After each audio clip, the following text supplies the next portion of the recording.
If you enjoy stepping into the past, hit that like button and subscribe for more journeys.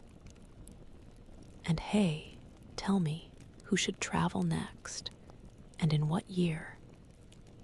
Before we dive into another story, I'm genuinely curious. Where in the world are you tuning in from right now? And what time is it on your clock? Drop it in the comments below. All right, let's step into London, 1880 CE. It's a city that breathes smoke and 1,000 other unspeakable smells. A place where the grime settles deep into everything. The acrid sting of coal smoke chokes his lungs. A perpetual winter breath, even though it feels like early autumn. He feels the damp, slick cobblestones beneath his cheek, cold and unforgiving. A cacophony of street cries, rattling carts, and the distant, rhythmic clang of industry assaults his ears. He pushes himself up, his modern tweed blazer feeling absurdly out of place, instantly absorbing the pervasive grime of the alley. His mind, usually a fortress of calm assessment, spins. This is not the clean, well-lit clinic of his memory. He sees narrow, leaning tenements reaching for a perpetually gray sky, their windows like vacant eyes. He spots a young boy, no older than 7, huddled in a doorway, his face streaked with soot and tears, clutching a broom twice his height. The child's shoulders shake with silent sobs. His professional instinct, honed over years of empathetic observation, immediately kicks in. He wants to approach, to understand the child's distress, to offer comfort, to assess the root cause of such profound misery. But his modern sensibilities about personal space and gentle inquiry are useless here. He is just another large, strangely dressed man, an unknown variable in a landscape where suspicion is a shield. He notices the child flinch deeper into the shadows as he turns his head. The air carries the sickly sweet scent of human waste mixed with stale beer, and something metallic, like blood or rust. A ragged woman, her face a map of hardship, shuffles past, pulling a smaller child by the arm, her gaze empty. He tries to make eye contact, a silent query of concern, but she skirts around him as if he were an obstacle, an unwelcome part of the squalor. His training tells him every child needs a secure attachment, a safe environment to thrive. Here, survival seems to be the only curriculum. His clean-shaven face and uncalloused hands mark him as different, an outsider. He understands he cannot simply walk up to these children and offer them therapy or understanding. There are no resources, no systems for what he knows, only the stark reality of the street. He hears the persistent coughs from unseen rooms, the distant bell of a church, indifferent to the suffering below. He feels an overwhelming sense of helplessness, a stark realization that his life's work is utterly irrelevant in this brutal, tangible present. This initial week bleeds into a grim recognition.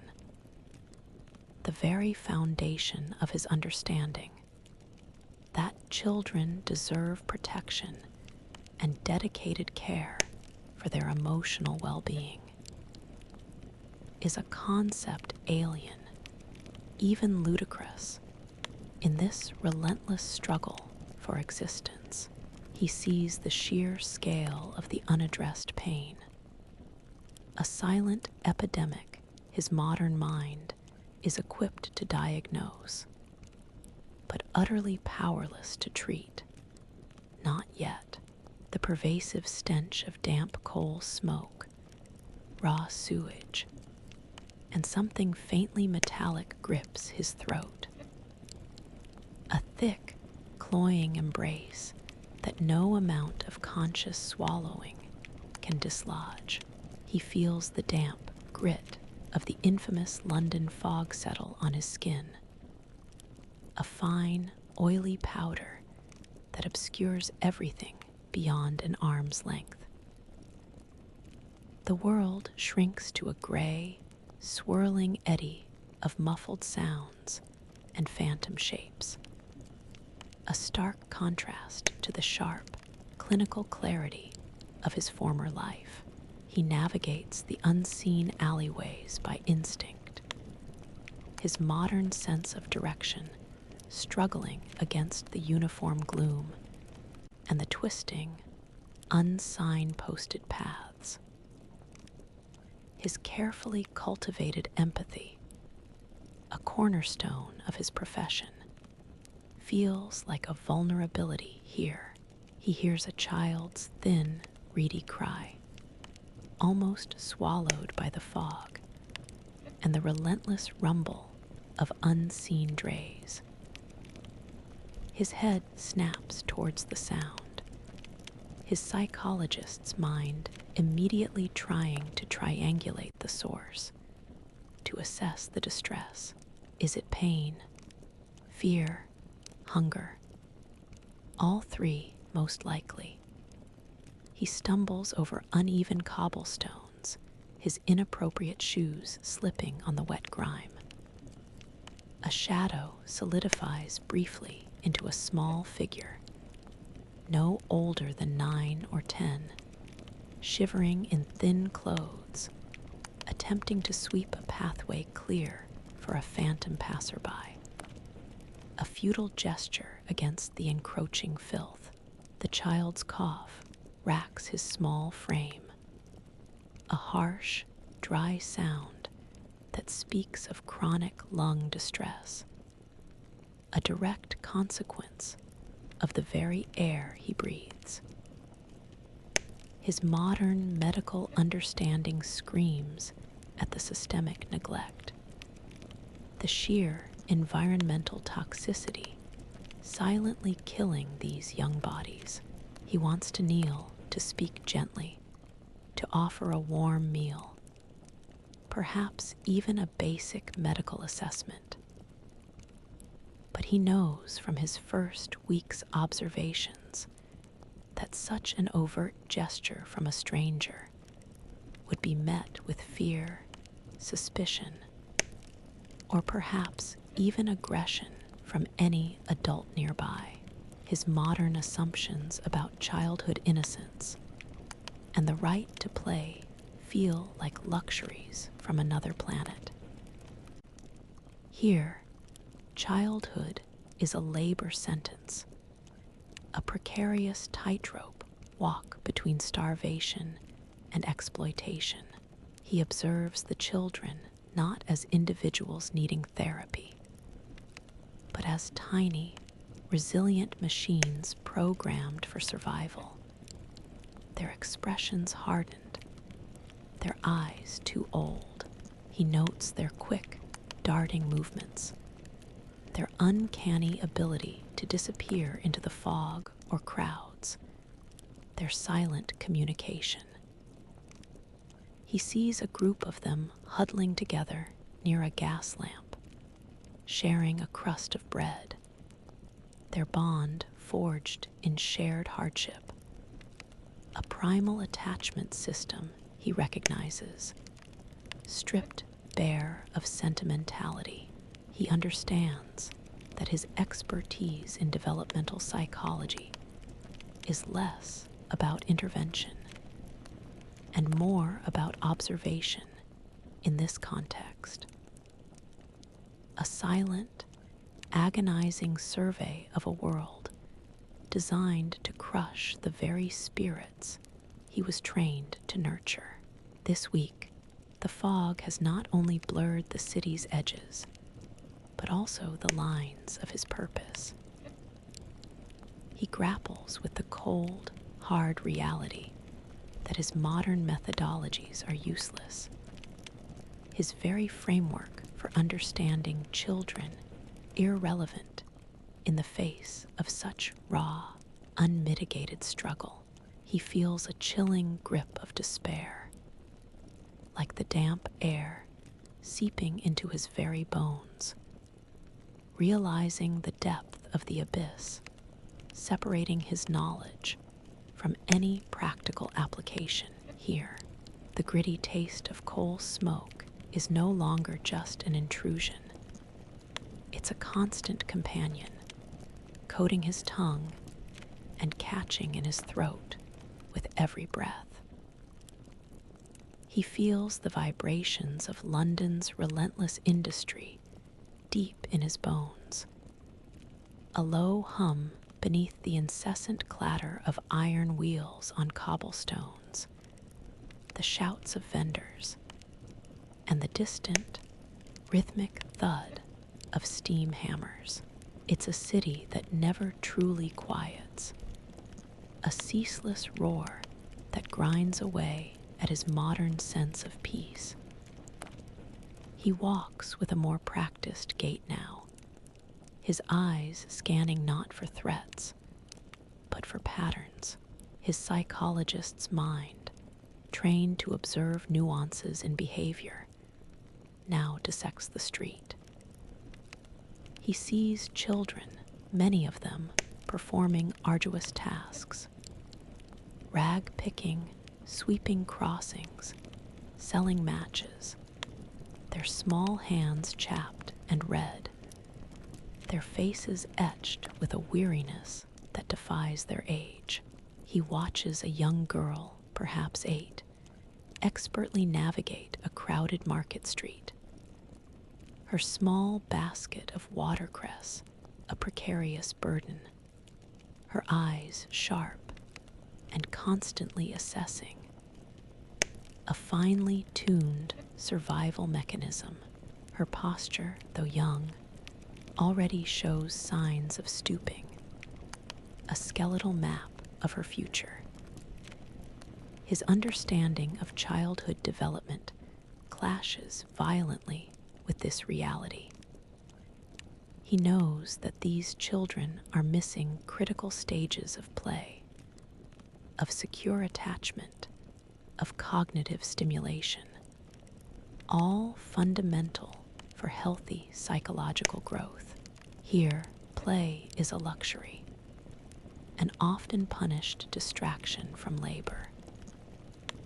He notices how quickly they learn the unspoken rules of deference and evasion, how their expressions can switch from hardened indifference to fleeting fear.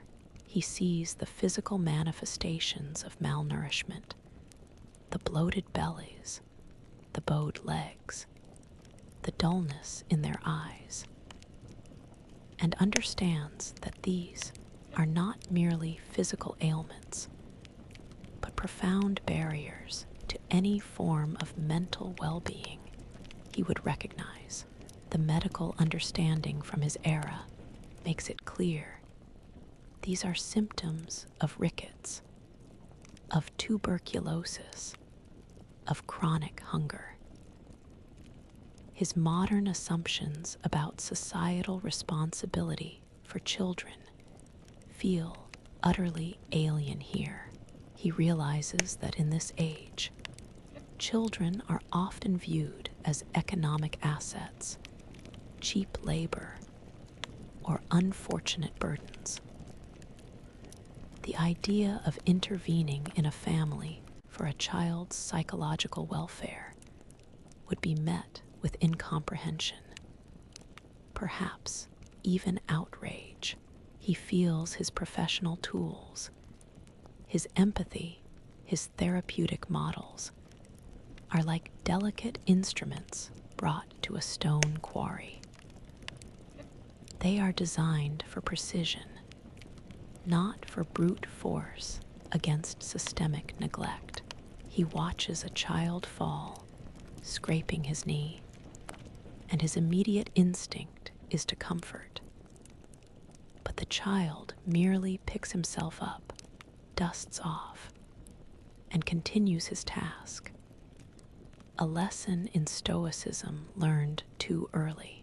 The sheer volume of suffering is a constant, suffocating pressure. This week, the cacophony of London has become a symphony of stark realization. He understands that his expertise is not just unvalued, but fundamentally irrelevant in its current form. The path forward, if there is one, must be entirely different. A radical reevaluation of how to make even the smallest dent in this overwhelming tide of physical and psychological neglect.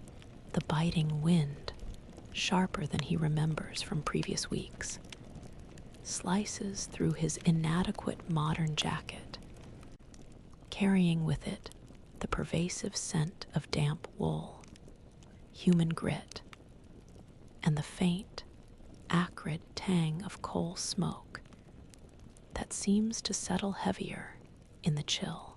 He feels a hollowness in his own stomach, an uncomfortable grumble that serves as a constant, unwelcome reminder of his precarious position. He walks the crowded streets, his gaze now accustomed to the chaos, but his heart still clenches at the sight of the children. They are everywhere, small figures dwarfed by the towering buildings and the relentless press of adults. He sees their faces, thin and pale, often streaked with dirt, their eyes holding a weary knowing that should not belong to such young forms. He watches a group of boys, barely school age, scavenging through refuse piles near Smithfield Market, their quick, practiced movements revealing a desperate efficiency. They are not playing, they are working, battling for scraps of survival. His understanding of childhood, of its inherent need for safety, play, and nurturing, feels brutally stripped away, replaced by this stark, undeniable reality of fundamental human needs unmet. His professional mind attempts to apply its frameworks. He thinks of attachment theory and how these children, often without stable parental figures or even consistent shelter, must develop fragmented or anxious attachments, if any at all. He considers cognitive development, knowing that chronic malnutrition and constant stress severely impair a child's ability to learn, focus, or develop healthy emotional regulation. He observes a young girl, perhaps 5 years old, shivering on a cold stoop, her knuckles white as she clutches a single bruised apple. Her expression is not one of immediate despair, but rather a quiet, profound hunger, a state that transcends a momentary craving and speaks of an enduring physiological battle. His medical knowledge tells him about the long-term impact of such deprivation on brain development and overall health, leaving permanent scars invisible to the casual eye. He notices the way adults often avert their gaze from these children, a learned indifference born of overwhelming numbers and their own struggles. When he tries to offer a small coin to a shivering sweep boy, the child's eyes widen with a mix of fear and surprise, a reaction that tells him generosity from a stranger is an anomaly, not a norm. He understands that his modern assumptions about the psychological benefits of simple kindness are complicated by the transactional nature of survival here. He sees the fleeting glimpses of resilience, the quick smiles exchanged over a shared morsel, the fierce loyalty among siblings. Yet these moments are fragile, always overshadowed by the relentless grind. The sheer scale of destitution is a crushing weight, making individual interventions feel like drops in an ocean. This week, the gnawing hunger he witnesses and feels faintly himself has reshaped his perception of his own profession.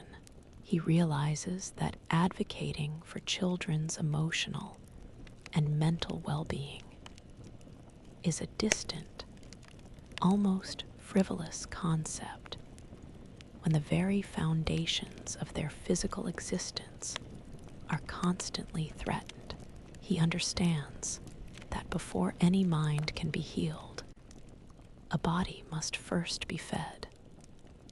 A truth more brutal and immediate than any psychological theory he ever learned. A pervasive, sweet-sour scent hinting at illness and poor sanitation hangs heavy in the air, mingling with the ever-present coal dust. He feels a persistent dampness clinging to his clothes, a cold seep that chills him deeper than just the street's temperature, settling into his bones. His footsteps, now more deliberate, crunch on loose gravel and bits of forgotten debris. He finds himself observing a small girl, perhaps 6 or 7, sitting motionless on a curbstone near a bustling thoroughfare. Her clothes, though patched, are thin and inadequate for the chill. What truly arrests his attention are her eyes. They are wide open, fixed on nothing in particular, devoid of the sparkle, curiosity, or even the active sadness he has grown accustomed to seeing in the street children.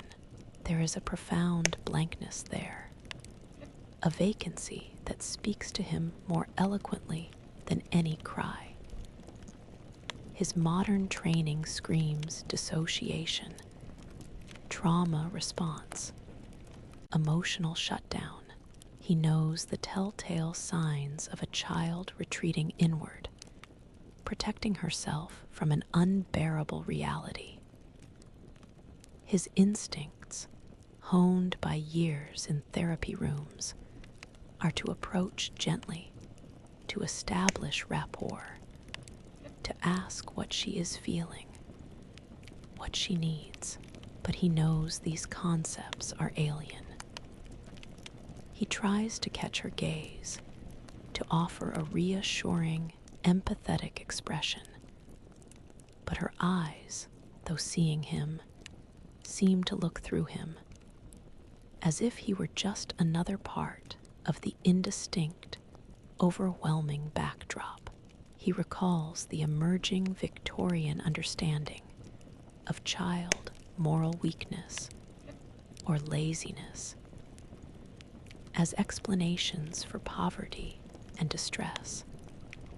a stark contrast to his own understanding of environmental and psychological impact. No one here would interpret her blank stare as a symptom of deep mental anguish.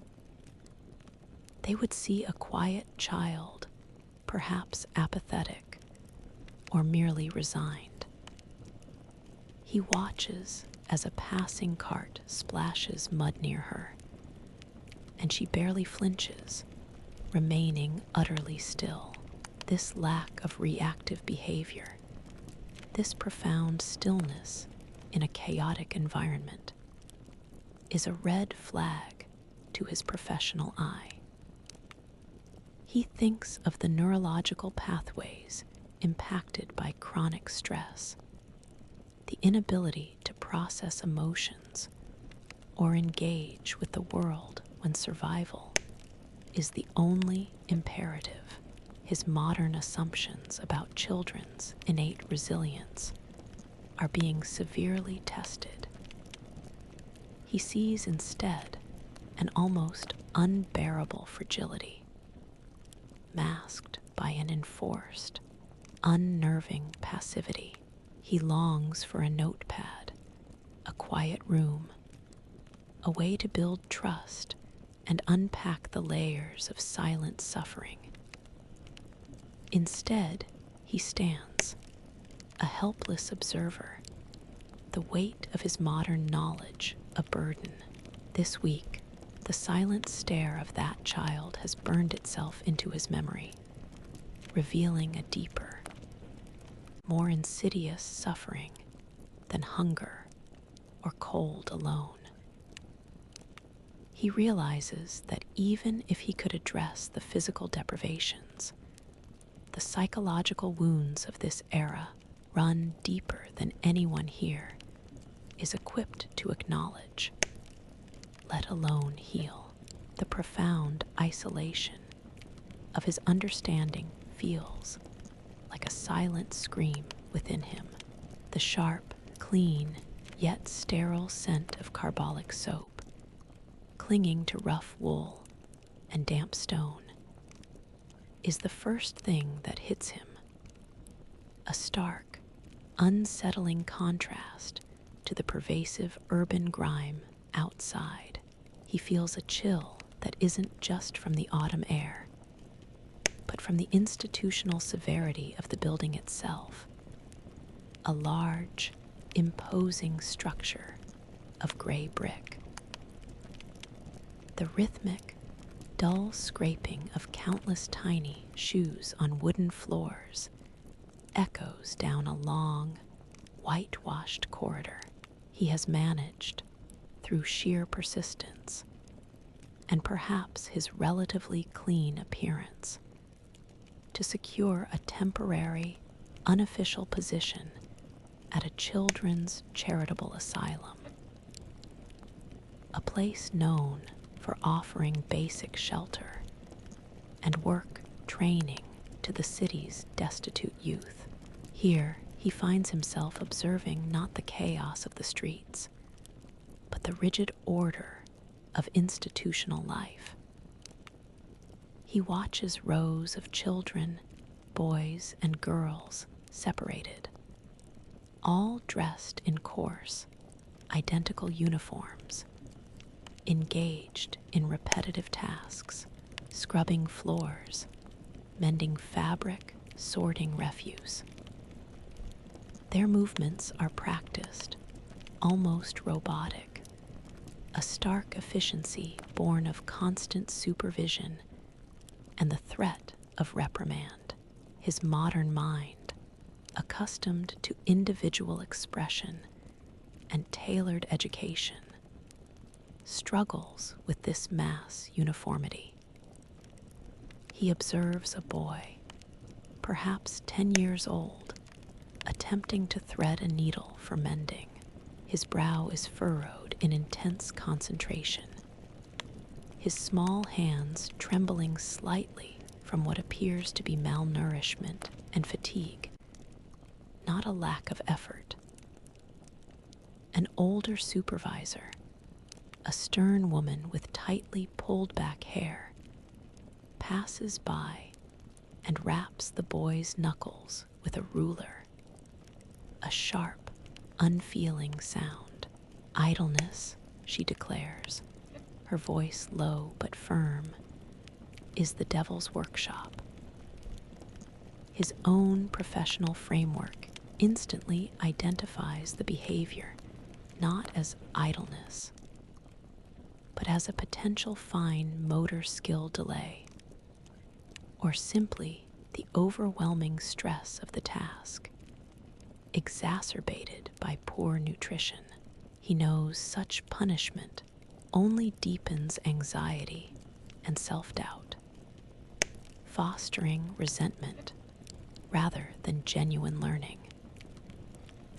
His modern assumptions about positive reinforcement and developmental appropriateness clash violently with this Victorian approach, rooted in moral rectitude and harsh discipline.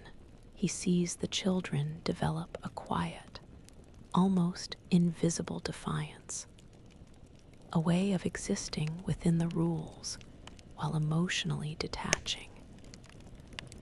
He notes the subtle gestures of comfort they offer each other, a shared glance, a brief touch of fingers under the table, a testament to their innate need for connection, despite the environment designed to strip them of individuality. He understands that for many, this institution, harsh as it is, represents a step up from the utter desolation of the streets, offering regular, if meager, meals and a roof over their heads, preventing death by starvation or exposure during the increasingly colder nights. But at what psychological cost? This week, he feels a new kind of exhaustion, not just physical, but a profound weariness of spirit as he witnesses the systematic suppression of childhood. He realizes that finding a purpose here isn't about applying his skills directly, but about subtly reinterpreting the children's behaviors, understanding that even within these rigid walls, their resilience and their need for something beyond mere survival are desperately, silently at play. The pervasive, cloying sweetness of rot, mingling with the metallic tang of crowded, unwashed bodies, and the ever-present sourness of human waste, has become his involuntary compass. He navigates the labyrinthine alleys by the shifting gradient of these smells, understanding them as markers of density, despair, and disease. He feels the ceaseless, greasy dampness of the air clinging to his skin, a grime that no amount of scrubbing seems to truly remove. His stride is surer now, less of a bewildered wander, more a conscious negotiation of the crowded, treacherous pathways.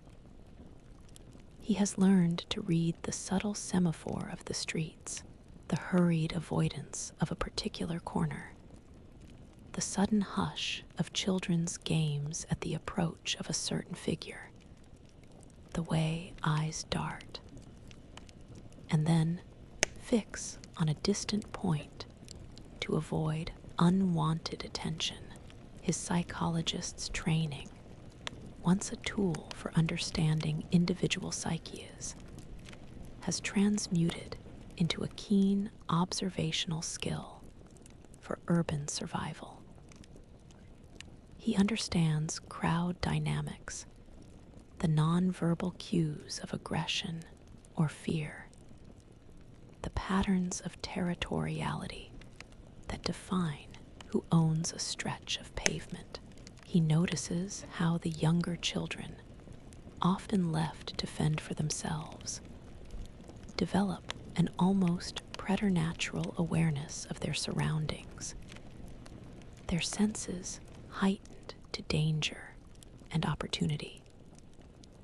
A kind of primal threat detection system his modern mind would categorize as hypervigilance. He finds himself in areas like St. Giles or Waitekapel, places where poverty isn't merely visible, but palpable, a living, breathing entity. He observes the common lodging houses, their doorways dark and inviting only to the desperate. Knowing these are the last resorts for countless families and children, offering a bed for a penny in crowded, unsanitary conditions, breeding grounds for disease. His modern understanding of hygiene and public health screams at the casual disregard for basic sanitation. The overflowing privies, the heaps of refuse festering in narrow passages. He sees children playing with rags and broken objects in the mud, their laughter surprisingly resilient, but underscored by a constant wariness. He understands that this is their form of coping, their adaptation to an environment that offers no safe spaces for conventional play, a desperate clinging to any semblance of childhood. His modern assumptions about social safety nets and government intervention are constantly shattered. He realizes that institutions like the workhouse, far from offering solace, are often feared as places of further degradation, separating families and forcing men, women, and children into brutal labor. He watches a street Arab, a boy no older than 10, deftly snatch a dropped coin amidst the passing hooves and carriages, his movements swift and silent, an act of sheer survival, not malice. He recognizes the ingenuity, the sheer will to live, but also the profound ethical compromises demanded by this harsh existence. His own empathy is constantly tested, stretched between the desire to help and the cold reality that overt intervention could put both him and the child at risk. This week, his immersion in the raw underbelly of London has taught him a brutal lesson in adaptation. He realizes that survival here demands not just physical resilience, but a complete rewiring of his understanding of human nature, a recognition that the most basic psychological needs are fundamentally secondary to the relentless, immediate imperative to simply endure. His past self would have seen pathology. His present self sees only ingenious, heartbreaking survival. The stale, earthy smell of damp brick and forgotten rubbish is momentarily cut by the surprising sweetness of a half-eaten, slightly bruised apple he holds. He feels the rough texture of the fruit's skin against his thumb as he slowly breaks off a piece. The persistent backdrop of clanking hooves and distant street cries seems to fade slightly, replaced by the hushed tension of a shared, unstated moment. He has been observing a young boy, no more than 6, for several days, a child who seems to orbit the fringes of his charitable asylum. Too small, or perhaps too wary, to be fully absorbed into its harsh routine. The boy's face is a canvas of grime, but his eyes, sharp and intelligent, miss nothing. He sees the child shiver, pulling his thin, patched jacket tighter, a movement not of casual cold, but of deep, persistent chill. His modern understanding of Maslow's hierarchy of needs screams at him. Physiological needs must be met before anything else. Before empathy, before psychological intervention, there is hunger, there is cold. Slowly, deliberately, he extends the apple, torn in half, towards the boy. He keeps his movements gentle, non-threatening, remembering all his training on building rapport with traumatized children, adapting it to this wordless exchange. His gaze is steady, calm, without expectation. The boy's eyes, wide with a mixture of suspicion and desperate yearning, fix on the fruit. He sees the slight tremor in the child's lower lip, a primal response to both danger and a tantalizing offer. He anticipates the immediate flight response, a common coping mechanism for children in precarious environments. But the hunger wins. The boy's small, chapped hand reaches out, snatching the apple half with astonishing speed. Then he retreats a step, turning his back slightly, as if to guard his unexpected treasure. He observes the child take a tentative bite, then another, the desperate chewing a stark reminder of his own earlier weeks of gnawing hunger. This isn't about therapy in the traditional sense. He realizes this is about establishing a basic, tangible act of safety and provision. His modern mind still processes the interaction through frameworks of trust and reciprocity. Seeing this as a rudimentary building block for any future connection, he notes the child's quick glances back at him, not entirely fearful now, but assessing, weighing the strange man's intent. The silent exchange speaks volumes about the scarcity of kindness and the overwhelming presence of need in this era. This week, the act of sharing a simple piece of fruit has cracked open a new perspective. He understands that while his professional skills are indeed irrelevant, his inherent drive to nurture and protect children can manifest in unexpected, profoundly basic ways. He feels a fragile sense of purpose, realizing that sometimes the most profound psychological intervention begins with the most fundamental act of humanity, acknowledging another's hunger, both for food and for safety. The persistent, faint metallic tang of old iron and institutional washing water is now interwoven with a specific, almost imperceptible tremble he feels in the floorboards. It's a rhythmic, nervous tremor, not of machinery, but of unseen feet, suggesting a profound, collective anxiety. He feels the rough texture of the plain wooden chair beneath him, cold and unyielding in the muted light of the asylum's common room. He has begun to focus on a particular child, a girl of perhaps 9 years, who has not uttered a single sound since he first noticed her days ago.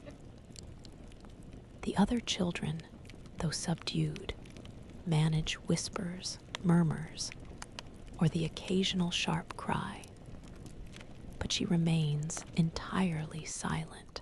Her supervisors simply refer to her as the quiet one, attributing her muteness to a delicate disposition, or sometimes a stubborn will. But as modern psychologists, I sees something far more profound. He watches her hands, small and chapped, often clenching and unclenching beneath the coarse fabric of her uniform, a silent language of inner turmoil. Her gaze, when it meets his, holds an intensity, a desperate plea that her voice cannot articulate. He observes her during meal times, noting how she carefully arranges her meager portion, pushing a few crumbs around before slowly, almost reluctantly, eating. He sees her flinch at sudden, loud noises, the slamming of a door, the sharp ring of a bell, her shoulders tensing, her eyes darting like a trapped bird's. He understands this is not simple shyness. This is selective mutism, a trauma response, a profound inability to speak born of overwhelming fear or past abuse. He knows that forcing her to speak would only exacerbate her terror. His modern therapeutic approach would involve creating a safe, predictable environment, using play or art to encourage expression. But here, such methods are unimaginable. Instead, he begins a subtle, wordless interaction. He notices she often sits near a small, worn wooden bird carving on a shelf. One afternoon, he gently picks it up, inspects it with a quiet, appreciative nod, then places it back, a fraction closer to her reach. He watches her eyes follow his movements, a flicker of something, perhaps curiosity, perhaps a fragile recognition of his intent. Later, he sees her own hand brush against the carving, a tiny, almost imperceptible gesture. He recognizes this as a form of non-verbal communication, a small bridge being built across her silence. He feels the frustration of not having language, of not being able to ask her questions, but also the deep satisfaction of seeing her speak through her gaze, her small, cautious movements. He understands that for children of this era, the outward manifestation of distress is often misinterpreted or simply ignored. The prevailing medical and social understanding would likely suggest a physical defect or a moral failing rather than psychological trauma. This week, the quiet strength of this mute child has become a profound lesson. He realizes that his ability to see beyond the surface, to interpret the unsaid, is not irrelevant here, but more critical than ever. It is a quiet battle, not to make her speak, but to truly see her, to acknowledge her silent fears in a world that would rather pretend they do not exist. The sharp, rhythmic clang of a blacksmith's hammer, echoing from a hidden muse, usually just adds to London's ceaseless thrum. But then, a sound he hasn't allowed himself to truly register in weeks bursts forth, piercing the gritty air, a child's unrestrained, bubbling peal of laughter. It's a pure, almost shocking sound amidst the usual symphony of struggle, a surprising warmth in the chill air. He feels a sudden, involuntary lift in his own chest, a reflex he hadn't realized he'd suppressed. He instinctively turns towards the sound, his psychologist's mind, usually seeking signs of distress, now drawn to this unexpected wellspring of joy. In a narrow, shadowed alleyway, partially obscured by stacks of empty barrels, he sees two boys and a girl, all dressed in rags, perhaps 8 or 9 years old. One of the boys has discovered a broken wooden hoop and is attempting to roll it with a stick, stumbling awkwardly, causing the other two to erupt in fresh gales of laughter. Their faces, usually etched with the hardened weariness he'd grown accustomed to, are momentarily transformed, alight with genuine, unburdened mirth. Their eyes crinkle at the corners, their small bodies shake with infectious amusement. His modern professional lens immediately identifies this as crucial play, a fundamental component of healthy psychological development, a vital outlet for stress and trauma. Even in this brutal environment, he knows that play fosters creativity, problem solving, and emotional regulation, offering a momentary escape from reality. Here, it's not structured, intentional play, but an improvised act of finding joy in the discarded. He watches them for a long moment, seeing the girl clap her grimy hands together, her lean body momentarily forgetting the gnawing hunger. This spontaneous expression of joy, however fleeting, reveals an incredible resilience, a deep-seated human need for connection and levity that even the crushing weight of Victorian poverty cannot entirely extinguish. He understands that this is a primitive, yet potent, form of self-care, a psychological defense mechanism against overwhelming hardship. His modern assumptions about the importance of safe spaces for children's play are starkly contrasted by this scene. Their playground is a filthy alley, their toys scavenged rubbish. Yet, the essential element of joy, of shared humanity, shines through.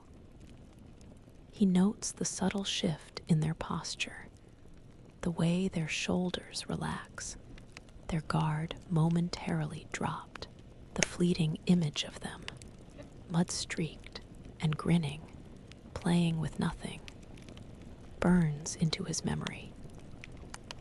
He realizes that while many children in London's slums might experience profound hardship, some, like these three, still manage to find moments of genuine, unadulterated happiness, a testament to the indomitable spirit of childhood. This isn't just an observation. It's a lifeline for his own fading hope. This week, the sharp, sweet taste of that unexpected laughter has been a revelation. He recognizes that his purpose here extends beyond merely identifying suffering. It must also involve seeking out, and perhaps even subtly fostering these precious, resilient sparks of joy. Understanding that they are not just anomalies, but vital signs of an unbroken spirit. The dry warmth of a small, sputtering coal fire brushes his face, a stark, almost disorienting contrast to the perpetual damp chill of London streets. He breathes in the faint, comforting scent of stale tea, boiled cabbage, and well-worn fabric, a humble aroma that speaks of shelter and enduring human presence. He feels the solid, unyielding back of a wooden stool against his spine, a simple comfort in the cramped, low-ceilinged room. He has found himself welcomed, cautiously, into the home of a family he met through his observations at the asylum. A quiet couple and their 2 remaining children, grieving the recent loss of an infant to one of the city's countless fevers. His entry into their lives wasn't through any grand therapeutic gesture, but a simple, persistent presence, perhaps a quiet offer of help with a mundane task, or merely the silent, steady empathy he radiated. He now sits by their hearth, an unspoken guest, absorbing the palpable weight of their sorrow. He watches the mother, her hands perpetually busy mending worn clothing, her gaze distant, a silent reservoir of pain. The father, a laborer, sits by, his jaw tight, his occasional sighs the only outward sign of his burden. His psychologist's mind, usually seeking verbal cues and emotional expressions, now navigates a landscape of unspoken grief. He observes the remaining children, a girl of 8 and a boy of 5. The girl tends to her younger brother with an unnerving seriousness, her small hands smoothing his hair, her eyes, too often, seeking reassurance from her parents' withdrawn faces. The boy, usually boisterous, plays quietly with a single wooden toy, his movements slow, his focus intense, a clear retreat into a world of his own. He recognizes these behaviors, the increased responsibility, the quiet withdrawal, the lack of expressive tears, as common, yet unhealthy, coping mechanisms for childhood grief, exacerbated by an era that often expected stoicism, even from children, in the face of rampant mortality. In this time, infant death was tragically common, often attributed to God's will or weakness, rather than systemic issues, leaving families to process their profound losses in silence. His modern assumptions about grief counseling, open communication, emotional validation, structured processing, are entirely irrelevant here. He cannot offer them. Instead, he offers presence, a quiet acknowledgement of their pain that seems, in its very silence, to be a comfort. He accepts the small, weak cup of tea offered to him without question, a gesture of shared humanity more profound than any conversation. He feels the children's eyes on him occasionally, a cautious curiosity, but no fear, a subtle sign of trust slowly being built.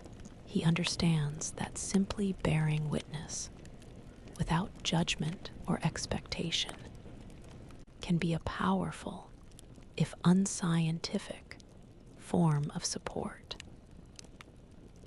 This week, the quiet acceptance from a grieving family has been a profound lesson in the universality of human connection, beyond words and time.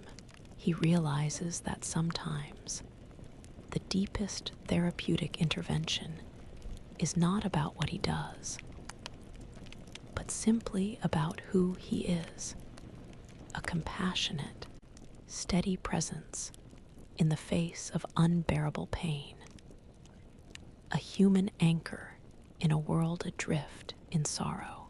The crisp, dry rustle of starched linen and tightly woven wool drifts past him, accompanied by the bright, almost musical cadence of children's laughter, distinctly different from the harsh, quick shouts of the alleyways.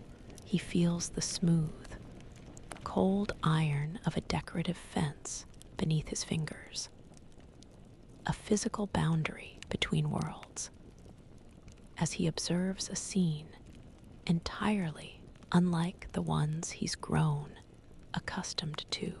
He stands near a fashionable park, watching a governess supervise two well-dressed children. A girl, perhaps 8, in a pristine pinafore, carefully guides a smaller boy with a wooden hoop. Their movements are refined, their voices soft, their gestures polite even in play. His modern psychologist's eye, refined by weeks of observing the raw struggle of the urban poor, now dissects the invisible ribbons of social structure. He sees the subtle deference of the governess, the almost imperceptible air of entitlement in the children's posture. Their play is structured, supervised, a rehearsal for their future roles in society. He understands that this is not merely recreation. It is a lesson in propriety, in class, in the unspoken rules of their station. He notices how these children, even at a young age, possess a confidence, an ease in their bodies, that the asylum or street children utterly lack. Their eyes hold curiosity, not suspicion. Their laughter, while genuine, carries a certain cultured restraint. His training tells him about the powerful influence of environment and early childhood experiences on self-esteem and social behavior. These children are growing up in a world that affirms their worth, providing security and intellectual stimulation, while the children he has come to know are constantly battling for their very existence, their self-worth eroded by incessant struggle and condemnation.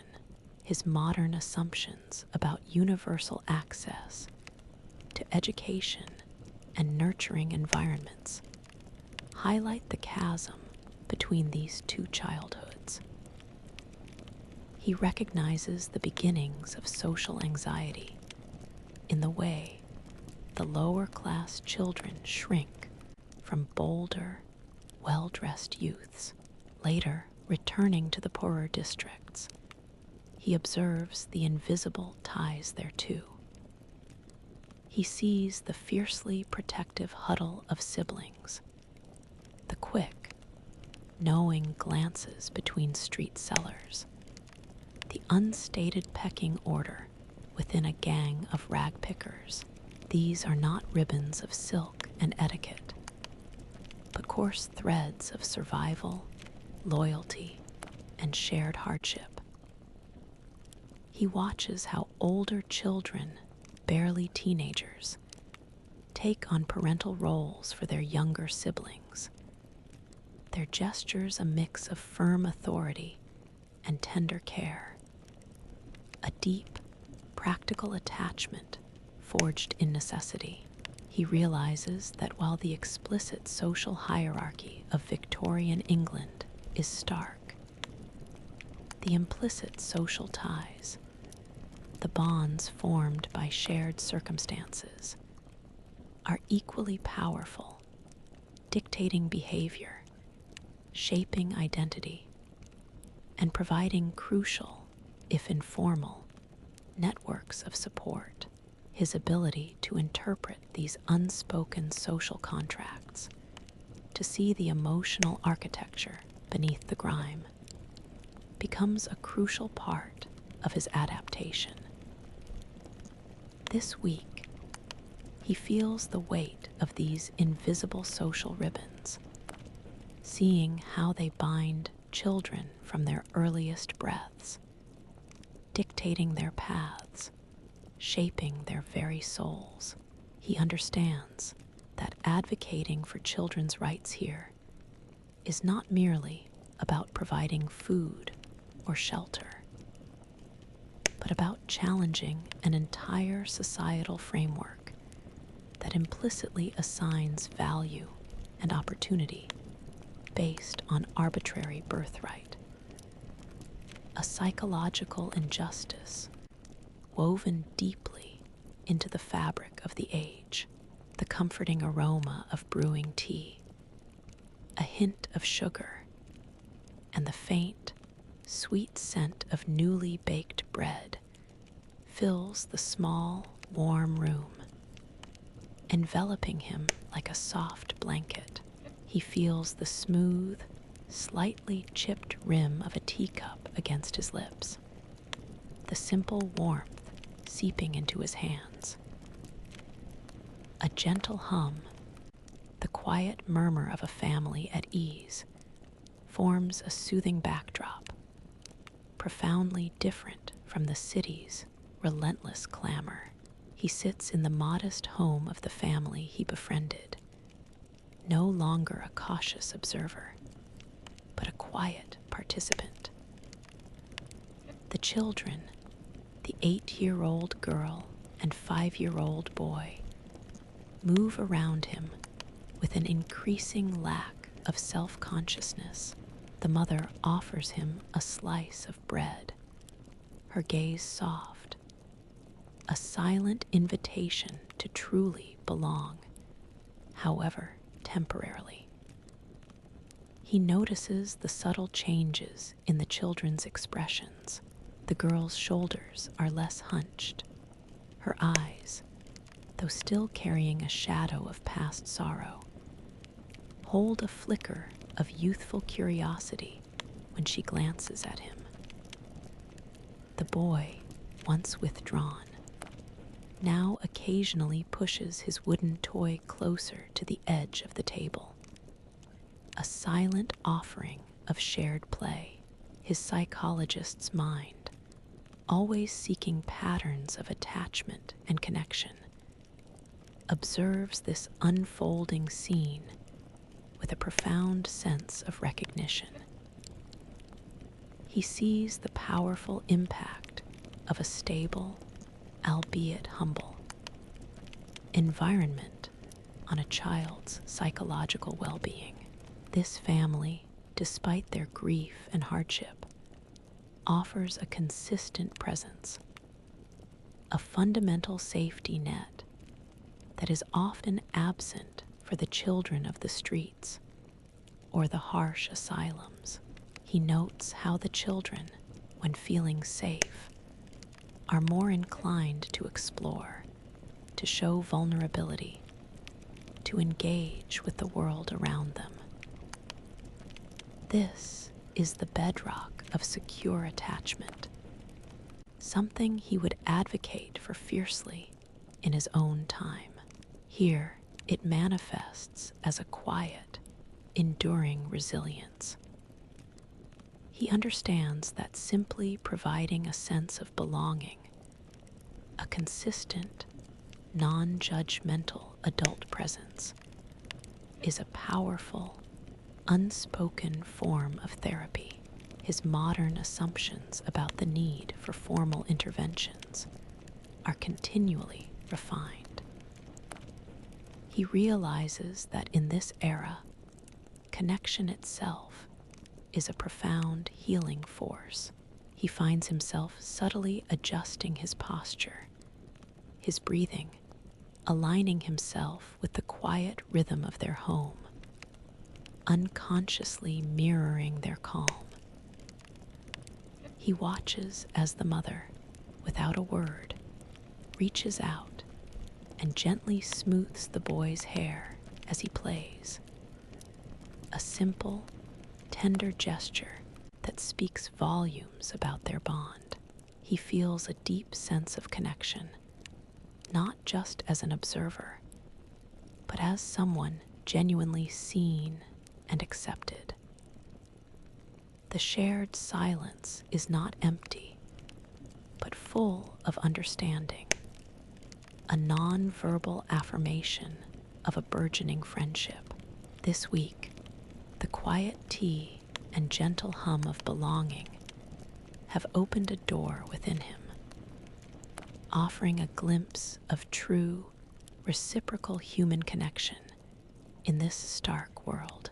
He realizes that while his professional tools may be useless, his human capacity for empathy and connection, when offered without agenda, remains his most potent, most universal skill, building bridges of trust where language and social norms might otherwise create impassable divides. He feels a warmth spread through him, a feeling of genuine, if fragile, friendship, a psychological anchor in his displacement. The unexpected warmth of direct sunlight, sharp and bright, momentarily washes over his face, melting away the usual chill of the London air.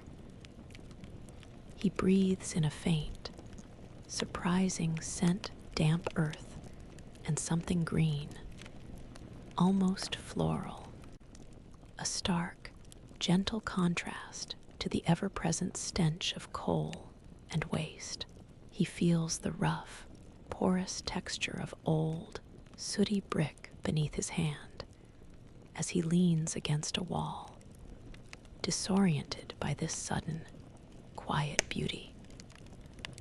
He has followed a narrow passage, a crack between two imposing tenements, expecting only more grime and shadow.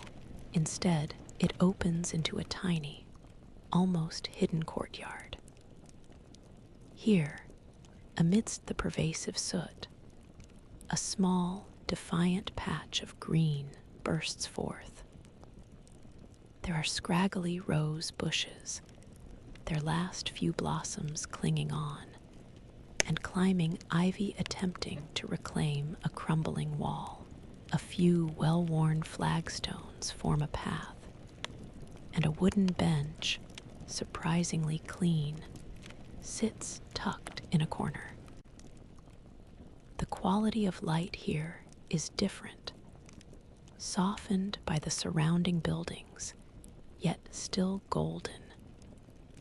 A sanctuary carved out of the city's relentless gray.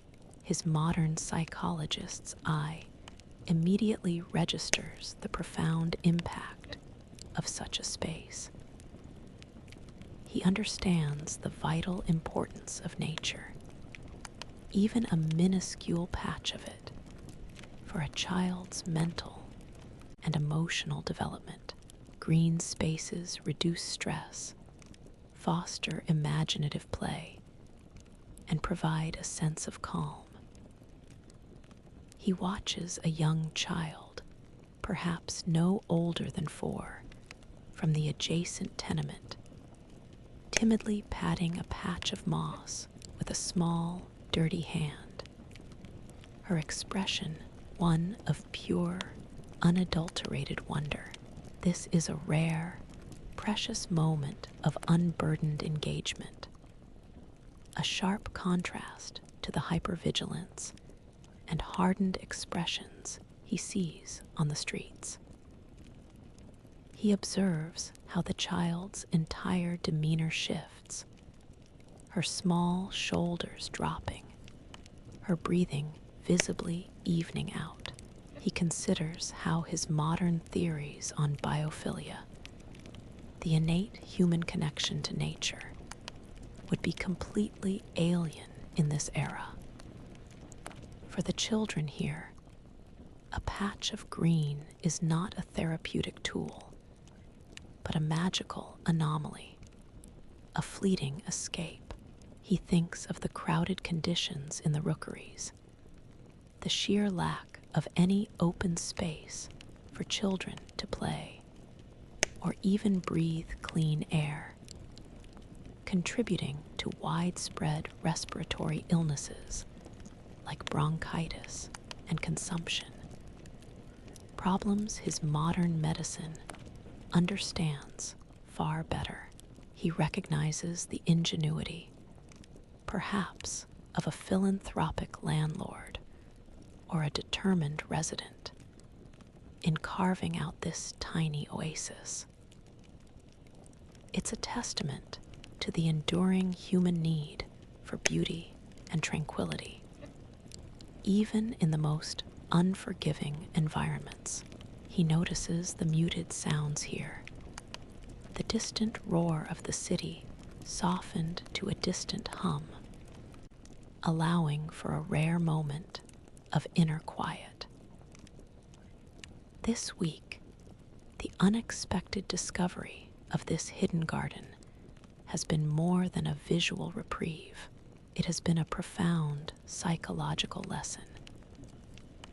He realizes that advocating for children's well-being in this age might not always be through direct intervention or therapy, but sometimes through advocating for, or even creating, the simplest environmental conditions that foster calm, curiosity, and a sense of wonder. He understands that genuine healing often begins not in grand gestures, but in tiny, defiant pockets of beauty. The steady, rhythmic clop, clop, clop of horse-drawn carriages on the cobbled street outside the asylum.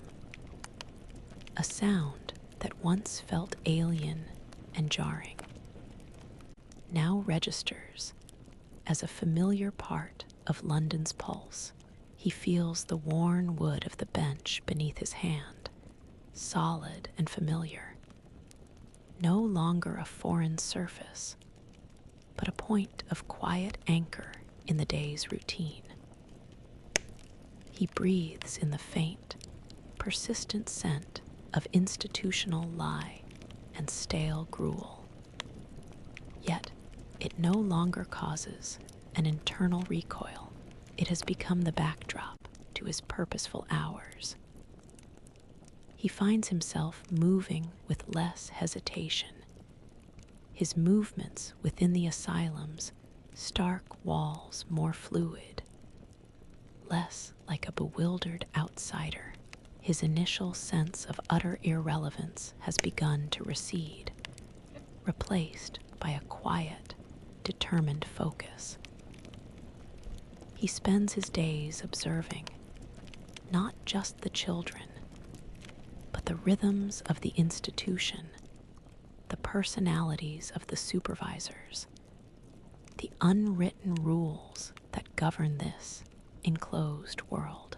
His psychologist's mind, once frustrated by the lack of modern tools, has adapted to using observation as its primary instrument, sharpening his ability to read microexpressions, body language, and subtle interactions with profound clarity. He sees the child he once observed with the blank stare, now occasionally trace patterns on the dusty floor with her finger. A small, tentative exploration that might otherwise go unnoticed. He notices, for instance, a supervisor's tendency to speak more harshly to children who fidget, interpreting it as defiance. He then subtly, almost unconsciously, finds ways to offer those same fidgety children a small, permissible task: folding a scrap of cloth, arranging a pile of old books, behaviors that channel their restless energy into something productive, thus avoiding reprimand.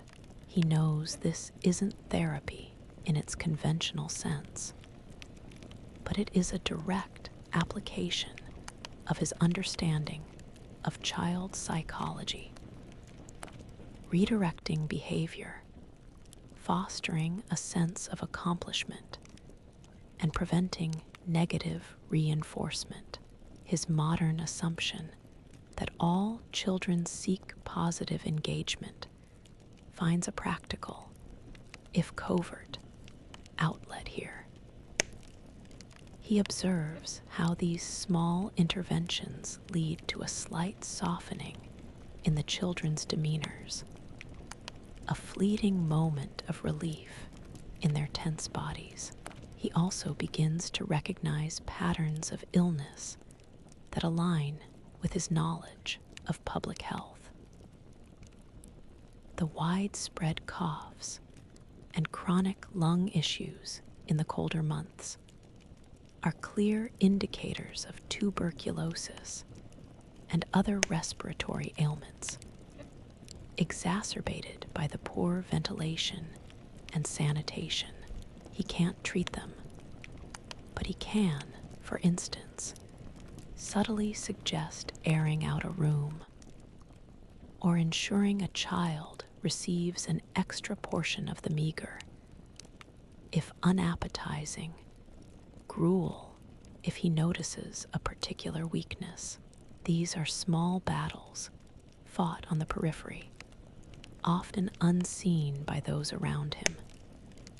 But each one is a thread he weaves into a tapestry of quiet, ethical influence. He understands that this is not about grand changes, but about tiny adjustments, ripples in a vast, indifferent ocean. This week, the grit and grime of London no longer feel like an inescapable prison, but a landscape where his unique perspective, however subtly applied, can still find purchase.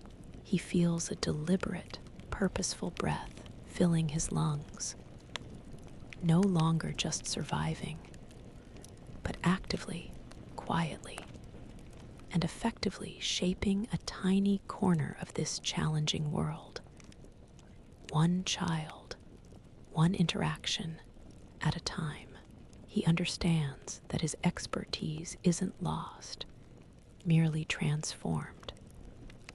Now a silent compass guiding his small, vital actions, a low, guttural whimper, almost animalistic, scrapes against the usual cacophony of the asylum's common room. A sound so raw and devoid of typical childhood protest that it pierces through the din. He feels a tremor of unease, a cold tightening in his stomach, as the sound resonates deep within him. The air, thick with the smell of institutional cooking and damp clothes, seems to press heavier around him. His gaze finds its source, a boy no older than 5, huddled beneath a bench, his small body curled into a tight ball. His face, usually an impassive mask, is contorted in silent anguish, his eyes squeezed shut, and his thin shoulders shaking with involuntary tremors.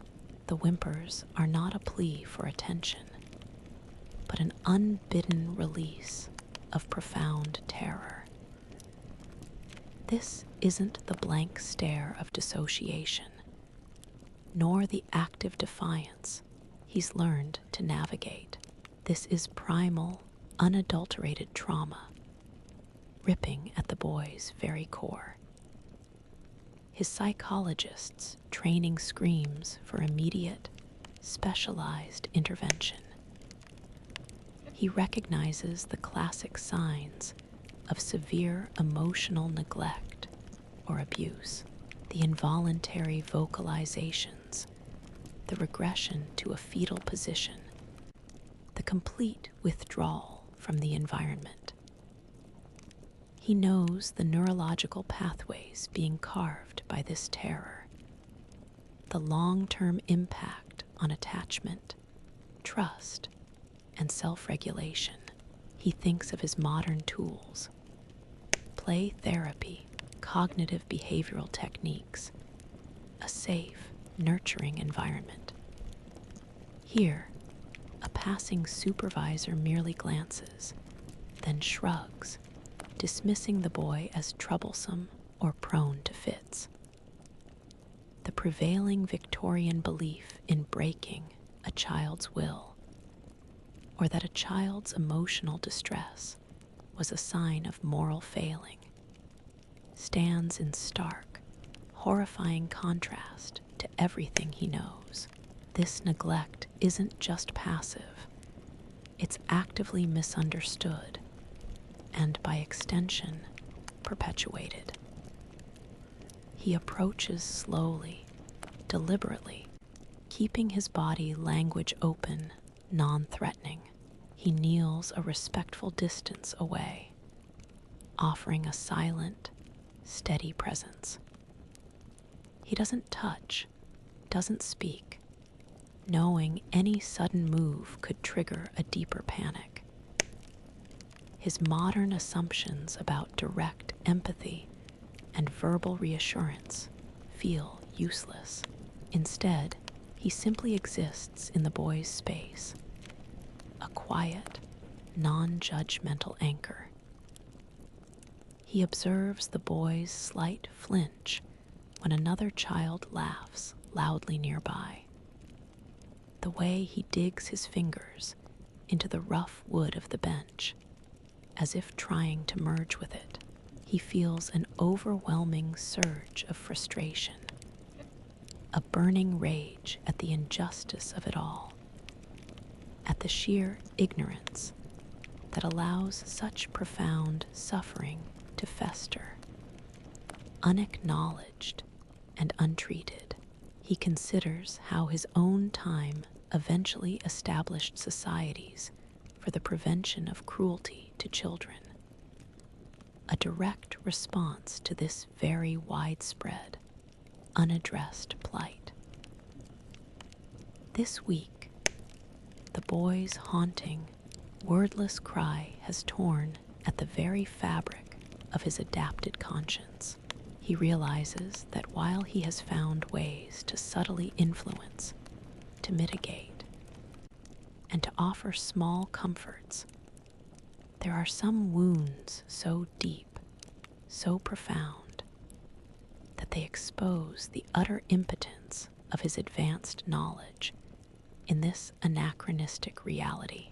The weight of his modern understanding of trauma, utterly useless in its direct application, is a heavy, unbearable burden, the phantom echo of a child's raw whimper, not a sound of direct pain, but of profound, internal terror, seems to cling to the stale air of the asylum's corridors, a constant, low thrum against his modern conscience.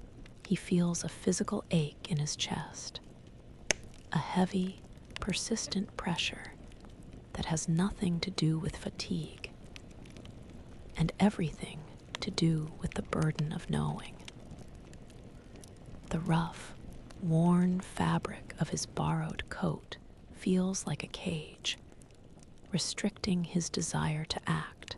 He spends his week observing the boy from the previous week, the one who retreats into whimpering fits beneath the benches. His psychologist's mind maps out the intricate web of trauma, attachment disruption, and developmental arrest, understanding the neurological damage being wrought, the deep scars forming on the boy's psyche. He sees the averted gazes of the staff, the casual dismissal of what, to his modern eyes, is a screaming emergency. He knows, with absolute certainty, what therapies, what nurturing environment, what consistent presence could begin to heal such wounds. He imagines a brightly lit play therapy room, a gentle voice, soft clay, a drawing pad. But here, those tools are fantastical, impossible. This creates a profound ethical tug-of-war within him. Is it right to simply witness this suffering? To make only the smallest, almost imperceptible adjustments? A gentle, reassuring presence, a subtle redirection of a supervisor's harsh gaze, a quiet clearing of a path for the boy to huddle in peace. His modern self screams for advocacy, for direct intervention, for speaking truth to power. But his adapted self understands the catastrophic repercussions of such actions in this era: expulsion from the asylum, drawing suspicion, potentially even endangering the child further by marking him as difficult. He realizes that his advanced knowledge, a superpower in his own time, is a double-edged sword here, illuminating the depth of the problem while simultaneously binding his hands. The prevailing view that children were miniature adults, or that their emotional struggles were a test of character or a moral failing, meant that any attempt to describe psychological trauma would be met with incomprehension, perhaps even ridicule. He continues his subtle, wordless interventions, an almost invisible guerrilla warfare against neglect. He leaves a worn wooden block near the boy's hiding spot, knowing the comfort of a simple, tangible object. He catches the eye of a slightly older girl, a silent plea for her to keep others away from the distressed child. He sees small, almost imperceptible shifts, the boy's whimper shortening slightly, his body uncurling by a fraction. These are not triumphs, but infinitesimal acts of mitigation, each one a conscious choice weighed against the ethical imperative of his professional oath and the grim reality of his powerlessness. His modern assumptions about the right of every child to a safe, nurturing environment are constantly battered by the sheer, overwhelming indifference he encounters. This week has been a crucible of ethical anguish. He understands that the most challenging aspect of his journey is not merely survival, but the constant, agonizing conflict between knowing what should be done, what could be achieved, and the crushing reality of what is possible. He feels the profound loneliness of holding knowledge that can save, yet cannot be spoken. A silent advocate in a world that cannot yet hear. The cloying, suffocating smell of stale bread, unwashed linen, and the faint, sweet sickly odor of fever hangs heavy in the air, thick enough to taste. He feels the damp, cold plaster of a tenement wall against his back, the grit of it seeping through his thin shirt as he tries to make himself as small and inconspicuous as possible in the crowded, dim room. The low, rasping cough of a child is a constant, mournful underscore to the quiet desperation. He finds himself in the single, cramped room of a family struggling with sickness and poverty. A space that serves as kitchen, bedroom, and workplace, his connection to them, tenuous and built on shared silences and small acts of mutual, unspoken understanding, allows him this proximity. He observes a girl, no older than 7, lying on a straw pallet, her breathing shallow and ragged, her eyes wide and unfocused. But it is her younger brother, a boy of 3, who truly arrests his modern conscience.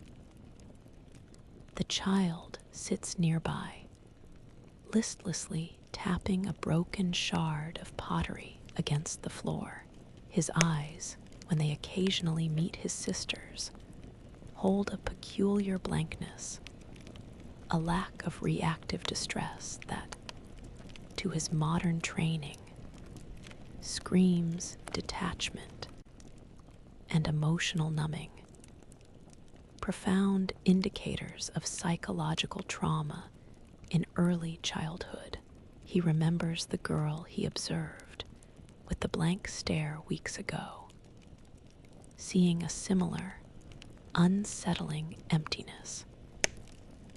His psychologist's mind maps out the scene with painful clarity, the ongoing stress of poverty, the loss of a sibling to illness, a common tragedy in 1880 CE London, where diphtheria, measles, and scarlet fever ravaged crowded tenements, and the resulting emotional neglect for the surviving children.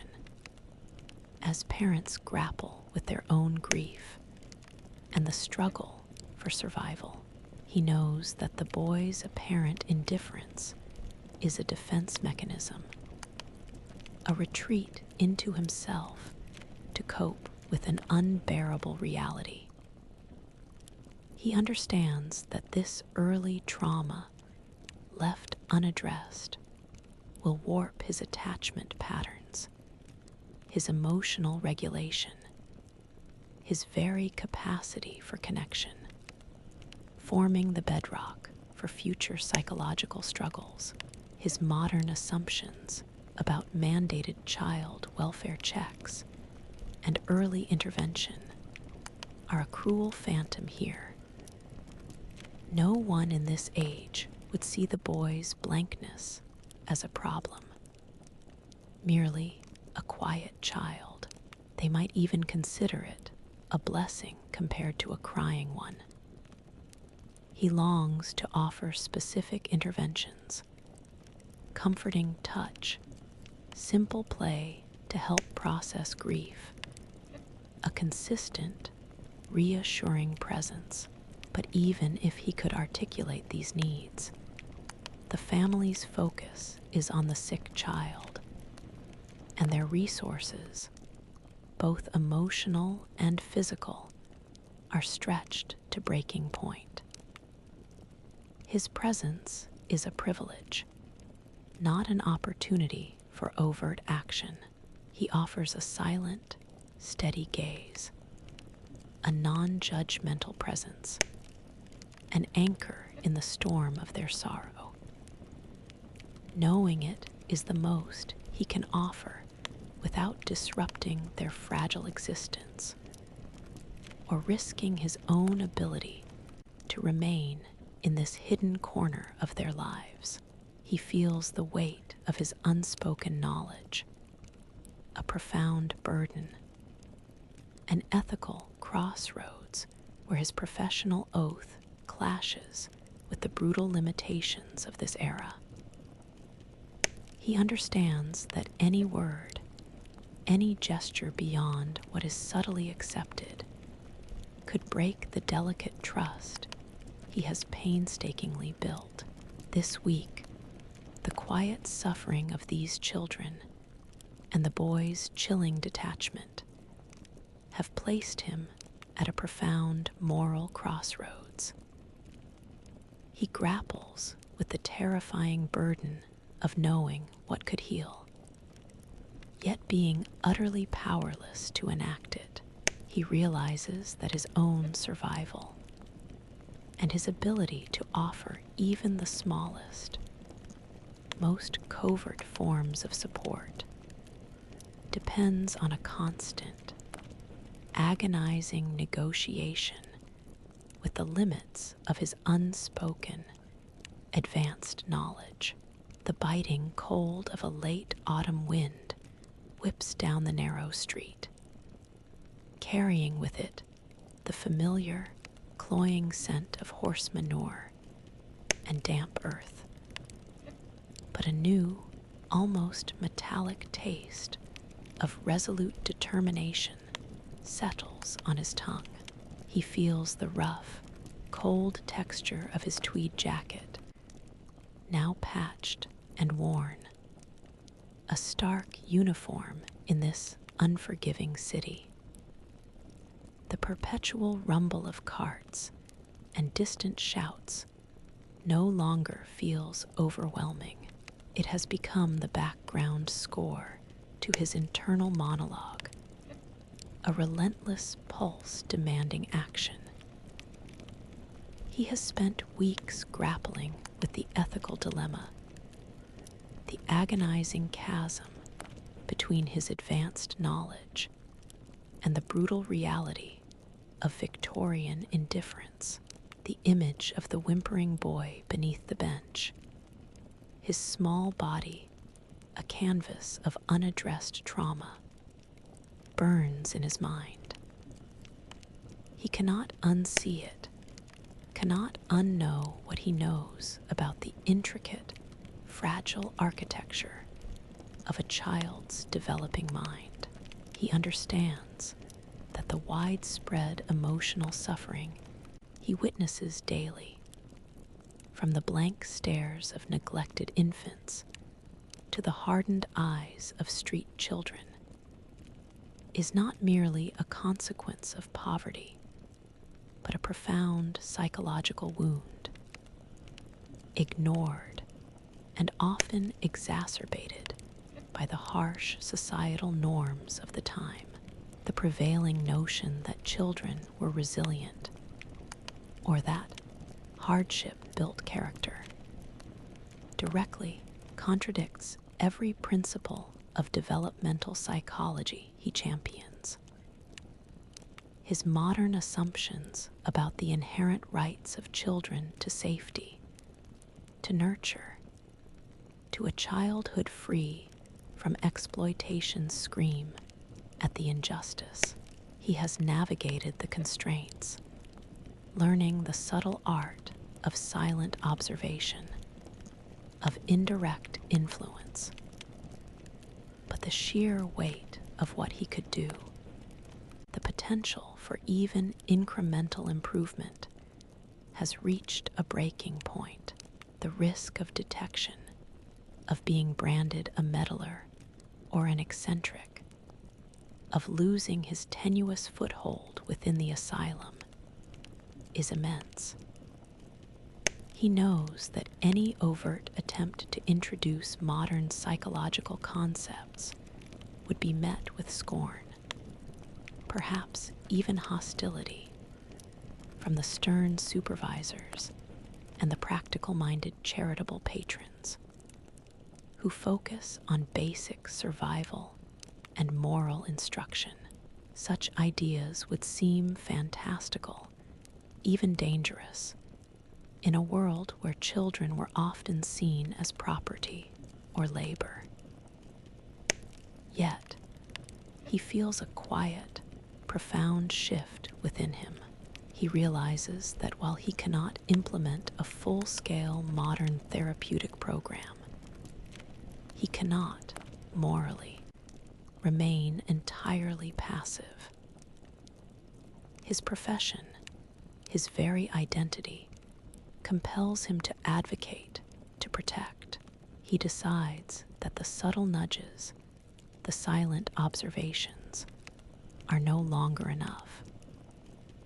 He must find ways to actively, yet still discreetly, create small pockets of psychological safety, to foster moments of connection, to subtly challenge the prevailing attitudes where he can.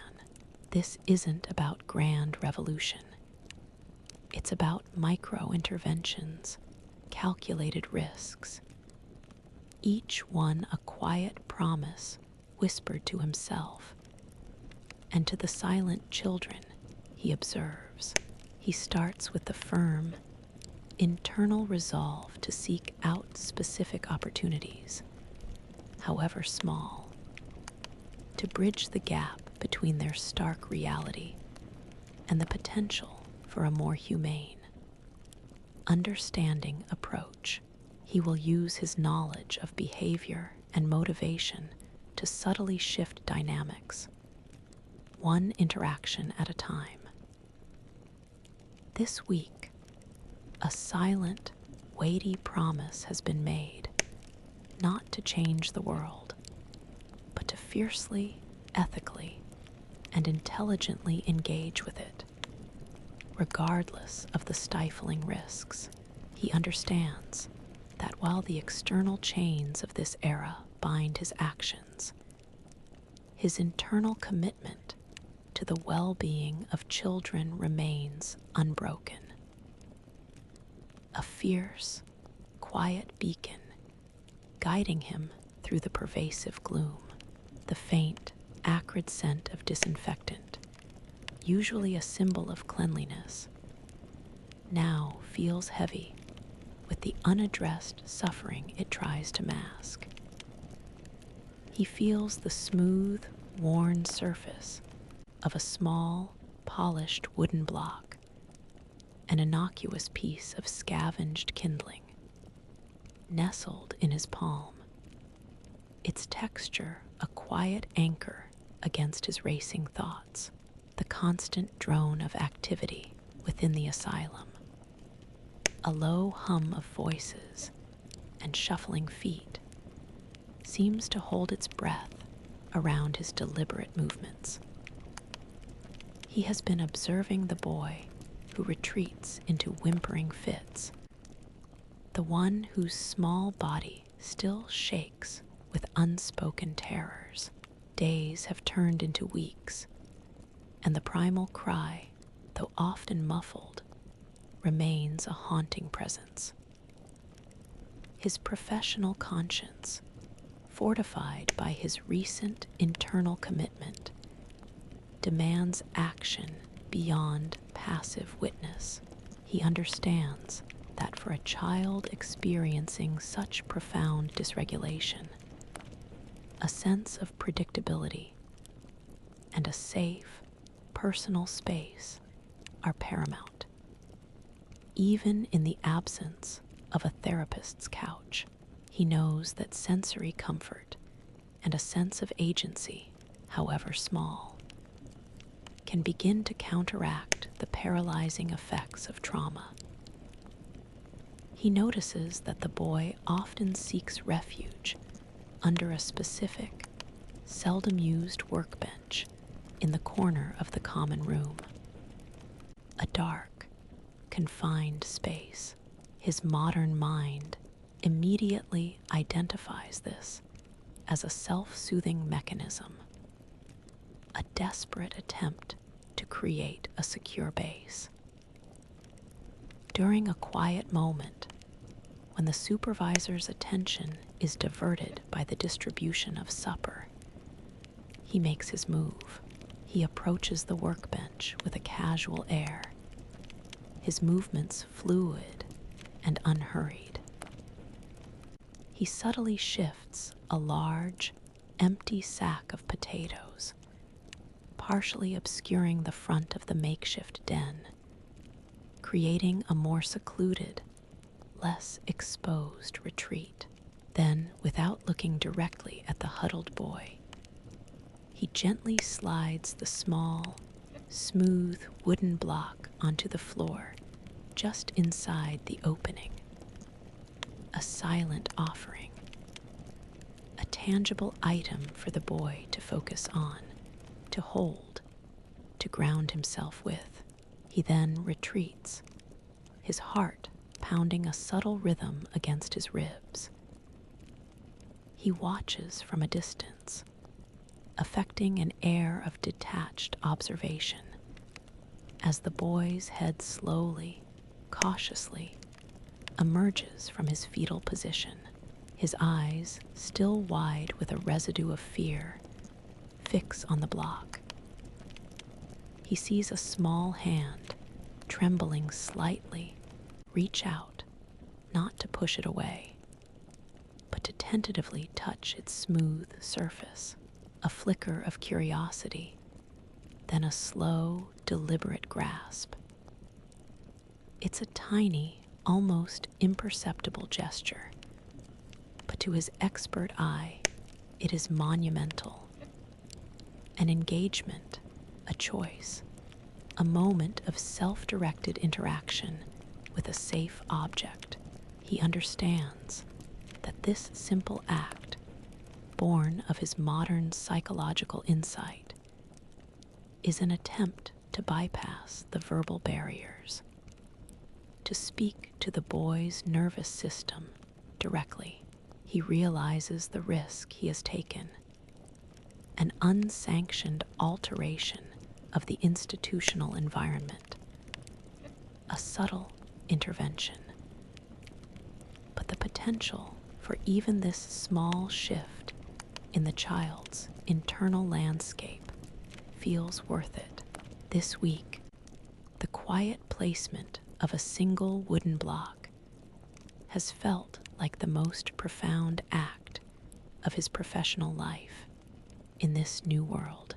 He understands that while he cannot heal the deep wounds of this era with a wave of his hand, he can, with calculated risk and informed empathy, plant the smallest seeds of safety and connection, hoping against hope that they might one day blossom into a fragile, unexpected shift in a child's fate. The clatter of dropped metal cutlery, usually met with an immediate, sharp reprimand, instead passes almost unnoticed. The low, almost inaudible whimper from beneath the workbench, a sound that has become a constant, low thrum against his conscience, has become notably less frequent. Occasionally, even absent, he feels a subtle shift in the air, a faint loosening of the oppressive tension that usually permeates the asylum's common room. He has been watching the small boy, the one he offered the wooden block to, with an almost scientific intensity. Over the past week, the boy has begun to emerge from his self-imposed den beneath the workbench more often, his small body less tightly coiled. He still clutches the wooden block, its smooth surface now worn by countless touches, a tangible anchor in his uncertain world. More startlingly, the boy has begun to look around, his eyes, while still wary, now occasionally track the movements of other children, a hesitant re-engagement with his environment. This is a profound shift, a tiny flicker of active presence where there was only retreat. To his modern psychologist's mind, this is progress, a positive step in trauma recovery, a testament to the power of a safe space and a grounding object. However, this subtle improvement has begun to create ripples. The supervisors, accustomed to the boy's silent, withdrawn state, view his new, slightly more active demeanor with suspicion. He observes the lead supervisor, a woman whose stern gaze misses little, narrowing her eyes as the boy quietly, almost unconsciously, pushes his wooden block across the floor. A soft thud against the stone. She interprets his re-engagement not as healing, but as restlessness or distraction, a potential precursor to misbehavior. He sees her hand instinctively move towards her ever-present rattan cane, a silent warning to cease the subtle, nascent play. His modern assumption that positive change would be universally welcomed clashes starkly with this Victorian institutional mindset, where order, quietude, and obedience are paramount. And any deviation, even a beneficial one, is viewed with caution. Other children, too, react. Some cast curious glances at the boy, unused to his presence outside his hiding place. A few, older and more hardened, eye the wooden block with a hint of covetousness, or perhaps simply confusion at this small, unearned possession. His subtle intervention, intended to bring comfort, has inadvertently made the boy stand out, drawing unwanted attention in an environment where blending in is often the safest strategy.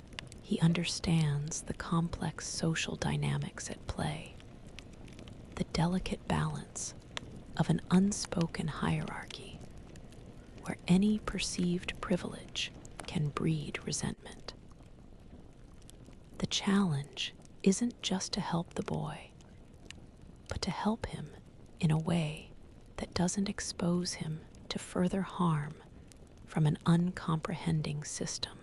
This week, the subtle triumph of the boy's awakening has revealed a new, complex layer of challenge. He realizes that even positive change, when it deviates from established norms, can be perceived as a disturbance, triggering unforeseen reactions. He understands that his task is not merely to foster well-being, but to navigate the delicate, treacherous currents of this era's social fabric, where even the quietest acts of healing can create a sudden, unexpected ripple effect. The sour, almost metallic tang of suspicion now seems to permeate the air, sharper than the usual institutional smells. He feels the prickle of unseen eyes on his back, a persistent, uncomfortable awareness that has replaced the easy anonymity he once enjoyed. The rhythmic creak of floorboards, once a benign sound, now carries a faint, unnerving suggestion of surveillance.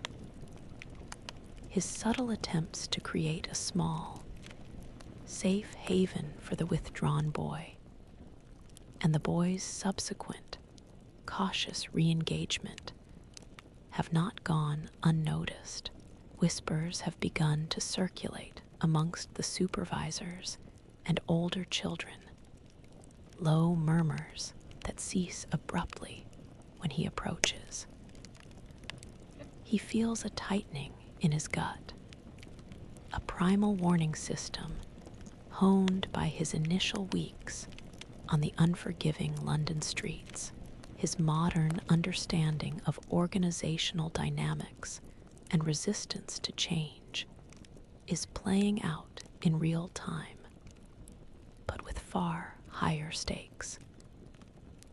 He observes the head supervisor, the stern woman with the rattan cane, watching him with a new intensity. Her gaze is no longer merely dismissive, but carries a keen, analytical edge, as if trying to decipher his purpose. He sees her glance from him to the boy, who still occasionally holds his wooden block, sometimes even pushing it along the floor with a tentative finger. She interprets this small, quiet play as idleness or distraction, a challenge to the strict discipline of the asylum. Her disapproval is palpable, an unspoken accusation. He understands that his actions, intended as gentle therapy, are being perceived as a direct challenge to the established order, a disruption of their carefully maintained system of control. The prevailing Victorian ethos prized order, obedience, and hard work for the poor, especially children, viewing any deviation as a moral failing rather than a psychological need. The ripples extend to the other children. The boy himself, sensing the shift in adult attention, has begun to retreat slightly once more, his brief moments of open engagement shrinking, his small body tensing. Other children, quick to pick up on the shifting currents of power and disapproval, begin to eye him with a mix of fear and curiosity. He overhears, or rather, intuits from the sudden silence and pointed stares, that he is being discussed, branded as odd or too soft on the children, terms that carry significant negative weight in this rigid environment. His modern assumption that empathy is universally understood as a positive trait is proving dangerously naive. He recognizes the pattern. Small, well-intentioned changes, when introduced into a closed, resistant system, can easily backfire, generating hostility and undoing fragile progress. This week, the unintended consequences of his subtle interventions have made themselves chillingly clear. He realizes that challenging the established norms, even through the quietest acts of kindness, carries a far greater personal and professional risk than he had initially anticipated. The whispers have indeed turned into a form of silent accusation, forcing him to confront the perilous balance between his ethical imperative to help and the very real dangers of defying an uncomprehending world. He feels a growing sense of isolation, a stark reminder that his knowledge, though powerful, is also a profound liability here. The faint, metallic tang of cold, damp institutional air seems to bite a little deeper, carrying with it a new, heavy weight that presses down on his chest. He feels the familiar rough texture of the asylum's wooden walls, but now they seem to hold a different meaning, a silent testament to the unseen forces he has set in motion. The rhythmic hum of distant street life feels further away, muffled by his internal turmoil. He observes the small boy, the one he gifted the wooden block. The boy is no longer huddled under the workbench. Instead, he sits quietly on a stool, meticulously arranging a small collection of found pebbles, occasionally tapping the wooden block with a focused intensity. His shoulders are less hunched, his gaze less vacant. A fragile flicker of self-directed engagement evident in his actions. A profound sense of pride swells in his chest. His subtle, risky intervention has undeniably initiated a positive shift in the child's behavior, a testament to the power of a safe object and a hint of agency. His modern understanding of therapeutic outcomes validates this small triumph. Yet, this pride is sharply mingled with a chilling wave of guilt, a profound unease that settles deep in his gut. The boy's improvement has indeed drawn attention, but not the kind he had hoped. The head supervisor's surveillance has intensified, her sharp glances following his movements, then the boy's, then back to him, like a hawk dissecting a puzzling anomaly. He sees a distinct hardening in her expression, a silent judgment solidifying. He understands that the boy's subtle shift, while beneficial for his well-being, is a deviation from the rigid institutional norm of passive, silent obedience. This deviation, however small, threatens the established order, and by extension, his own precarious position.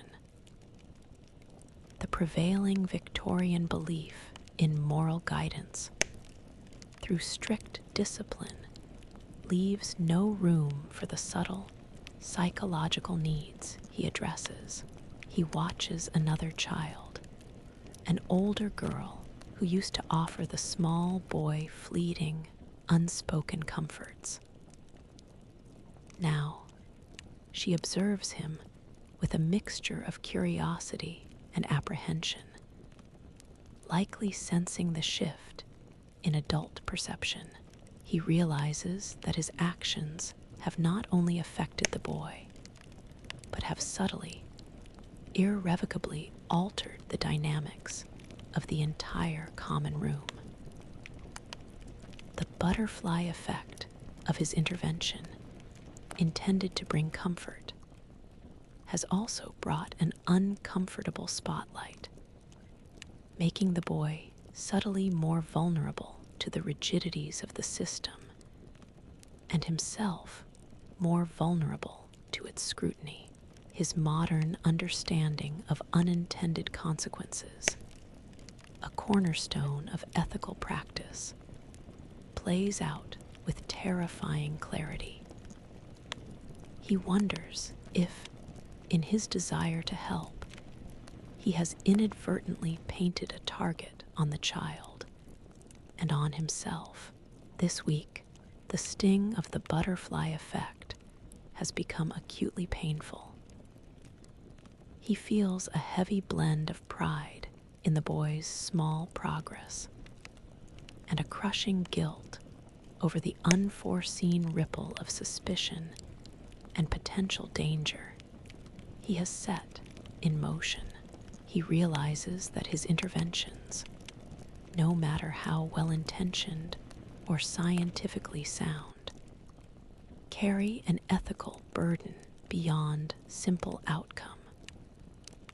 A constant, agonizing awareness of how deeply and unpredictably his modern knowledge disrupts the delicate, brutal balance of this past world.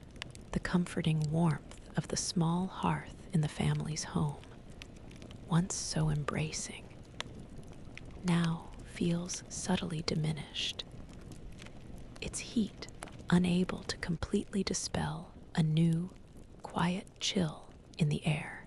He sips his tea, the familiar, slightly bitter taste doing little to soothe the faint, persistent tension that now hums beneath his skin. He feels a prickle of unease, a subtle shift in the familiar rhythm of their cramped room. His visits to the family he befriended continue, but the ease, the unspoken belonging he felt, has begun to fray. He observes the mother, usually quick with a gentle, if tired, smile, now offering a strained, almost hesitant expression when her eyes meet his. Her hands, perpetually busy with mending or tending to the children, seem to move with a renewed, almost anxious swiftness. The children, too, reflect this change.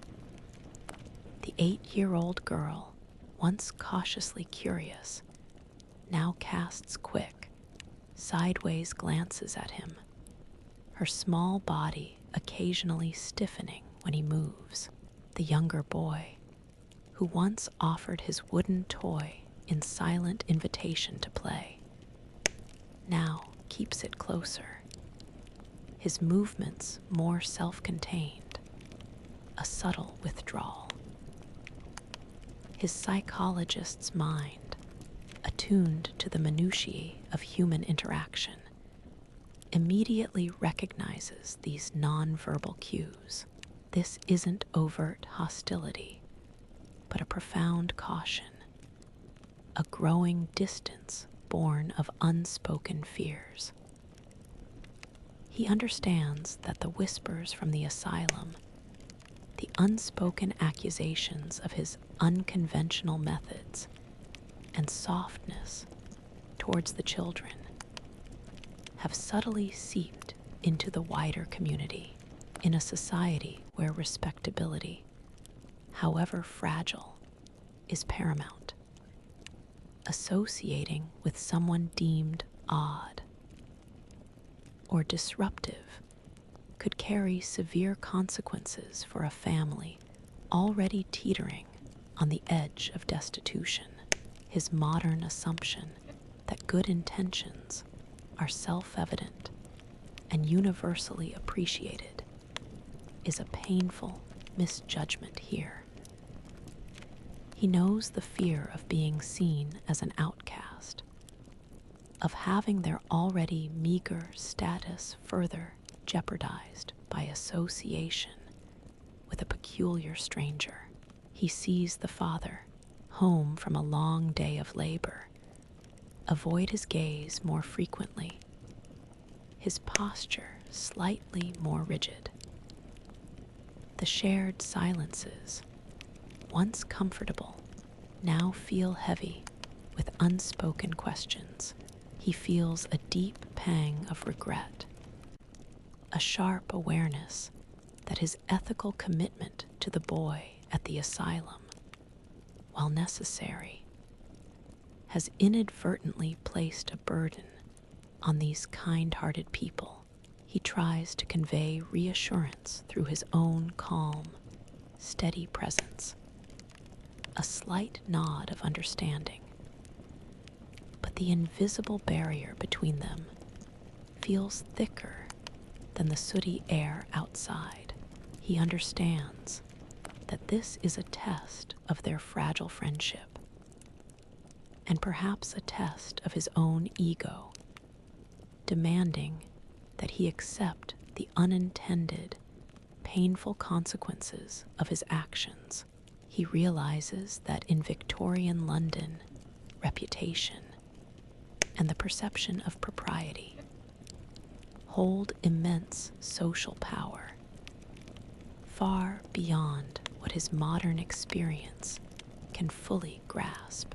This week, the strained glances and questioning hearts of his newfound friends have brought a new kind of isolation. He grapples with the bitter truth that even his most empathetic, well-intentioned acts can have unforeseen, damaging repercussions on those he cares about, forcing him to weigh the cost of his interventions, not just in abstract ethics, but in the tangible erosion of human connection. He feels a profound loneliness, a stark reminder that his alien knowledge not only isolates him from the past, but also risks severing the very bonds he strives to forge. The ceaseless drumming of rain against the grimy window of his solitary lodging resonates with the heavy rhythm in his chest, each drop a tiny hammer blow. A profound, chilling cold, not merely of the damp London air, but of internal isolation, now wraps around him, settling deep into his bones. He feels the rough, cold wood of his sparse furniture, its unyielding nature a mirror to his new reality. He spends his week in a somber solitude he has not known since his first disoriented days. His visits to the family he befriended have ceased, a silent, mutual withdrawal. He sees the mother and children occasionally on the street, their gazes now actively avoiding his, quick flickers of recognition, replaced by determined aversion. The younger boy, who once played near him, now clings to his mother's skirt, burying his face when he spots him. He recognizes the fear in their actions, the learned caution of those who cannot afford to associate with anything deemed unseemly by their precarious society. His psychologist's mind, stripped of its modern tools, now acts as a sharp, unsparing mirror, reflecting the direct consequences of his choices. He understands their rationale, the desperate need to protect their fragile standing in a world where rumor and perceived impropriety could lead to catastrophic losses. Eviction, loss of work, public ostracization. This knowledge, rather than lessening the sting, sharpens the blade of his responsibility. At the asylum, the head supervisor's cold, calculating stares are now overt. He feels a tightening in his stomach as she observes him, her jaw set, her disapproval a palpable weight in the air. The small boy, his wooden block now gone, has retreated back to the shadowed comfort of his workbench den, his whimpers, though faint, returning. The fleeting progress, the spark of engagement, extinguished by the system's subtle pressure, he sees the direct link between his own unconventional acts and the child's renewed regression. His modern assumptions about the linearity of progress, that good intentions lead to good outcomes, are shattered by this harsh reality. He understands the immense power of an uncomprehending system to undo even the most carefully wrought positive change, particularly when that change defies its rigid, morally driven expectations for the poor. He walks the crowded streets, the cacophony of London, a dull roar against his internal quiet. The faces of the working poor, the street children, once a source of urgent professional concern, now also carry the added weight of his self-imposed responsibility for every ripple, every unforeseen consequence of his desire to help. He feels the enormity of his alien knowledge, a burden not just of knowing what could be, but of knowing what he has inadvertently disturbed. He sees the widespread struggle, the fight against disease and hunger, and understands that his focus on psychological well-being, while ethically paramount to him, is a luxury for this era, a concept that can inflict further social pain if not navigated with extreme caution. This week, a profound shift has taken place. He no longer grapples with the idea of responsibility, but fully, painfully, shoulders its unseen, crushing weight. He realizes that operating across time with knowledge beyond comprehension demands an almost unbearable level of humility and an acceptance that even the most well-intentioned acts can carry unintended suffering. His journey has become less about what he can fix and more about how he can bear witness and perhaps learn to be less of a disturbance. However painful that recognition, the crushing, palpable darkness of a moonless London night wraps around him, an impenetrable blanket that amplifies every distant creak and scurry. He feels the damp, biting chill of stone steps seeping through his threadbare trousers, a constant, gnawing ache in his bones. The usual symphony of street life has dwindled to a muted, ominous hum, leaving him utterly exposed and alone in the suffocating silence of an unfamiliar alleyway. He has been dismissed from the asylum. The unspoken accusations of disrupting order and excessive softness, finally culminating in his quiet, firm removal. His subtle interventions, his attempts to plant seeds of psychological well-being, have proved too alien, too threatening to the rigid Victorian system. Now he finds himself back where he began, but with a heavier understanding of the city's unforgiving nature. The irony of his situation is bitter. His advocacy for the vulnerable has made him too vulnerable, stripped of his precarious position and the meager shelter it provided.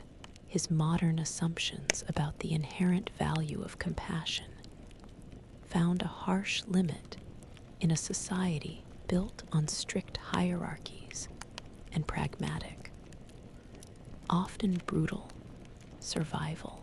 He curls against the cold wall, his head bowed, the unfamiliar pangs of deep hunger, a constant, throbbing presence in his gut. The weight of his isolation, the loss of his tentative connections with the family and the asylum children, presses down on him. Then a small, tentative movement, a slight shift in the darkness, almost imperceptible. A tiny, warm hand, rough with calluses, gently finds his own, still cold and trembling, resting a small, familiar wooden block in his open palm. He looks up, straining to see. It is the boy, the one he had given the apple weeks ago, the street urchin who had once snatched it with wary hunger. The boy's face is a shadowy blur in the gloom, but his eyes, when they meet his own, hold a profound, wordless understanding, a shared acknowledgement of hardship. There is no fear, no suspicion, only a quiet, unwavering presence. The wooden block, a symbol of his own small, previous kindness, has returned, now an offering of solidarity. His modern psychological training, usually focused on complex analyses, strips away to this fundamental truth. The primal human need for connection, for recognition, for shared presence in the face of overwhelming adversity. This isn't therapy. It's a raw, unadulterated moment of pure empathy, a bridge built not by words or status, but by mutual vulnerability. He feels a sudden, unexpected surge of warmth, a profound anchoring against the cold and the crushing despair. This week, in the cold, unforgiving darkness, a tiny hand reaching out has forged a connection more profound than any he could have consciously engineered. He realizes that genuine bonds are not built on shared knowledge or social standing, but often in the deepest troughs of shared adversity, where the only currency is raw, undeniable humanity. In this moment of utter vulnerability, he has found not just an unexpected ally, but a quiet, enduring echo of his own deepest purpose. The biting chill of the street, once a constant external assault, now feels softened, almost familiar, by the quiet warmth of a shared, unspoken presence. He breathes in the mingled scents of damp earth, stale tobacco, and the faint, sweet, sickly hint of human resilience that seems to cling to this particular alley. He feels the rough, smooth edges of the wooden block, a small, profound anchor now held by the small hand beside his. He spends his days navigating the labyrinthine streets, but no longer alone. The street urchin, a boy of perhaps 8 years old, who he now knows as Pip, moves with him, a silent, agile shadow. Pip leads him through shortcuts, past dangerous corners, his keen eyes scanning for opportunities or threats. The boy doesn't speak much, a habit formed by necessity and caution, but his silent presence is a constant, grounding force. His own isolation, the heavy burden of unspoken knowledge, finds an unexpected balm in this wordless companionship. His psychologist's mind, recognizes the profound significance of this bond, a fundamental human need for connection met in the most unlikely circumstances. This isn't a therapeutic relationship in the conventional sense. It's a mutual, organic attachment, forged in the crucible of shared adversity. He observes Pip's resourcefulness with an almost detached professional admiration. The boy instinctively knows where to find discarded items that hold some value, how to blend into the shadows, how to read the subtle moods of the street vendors.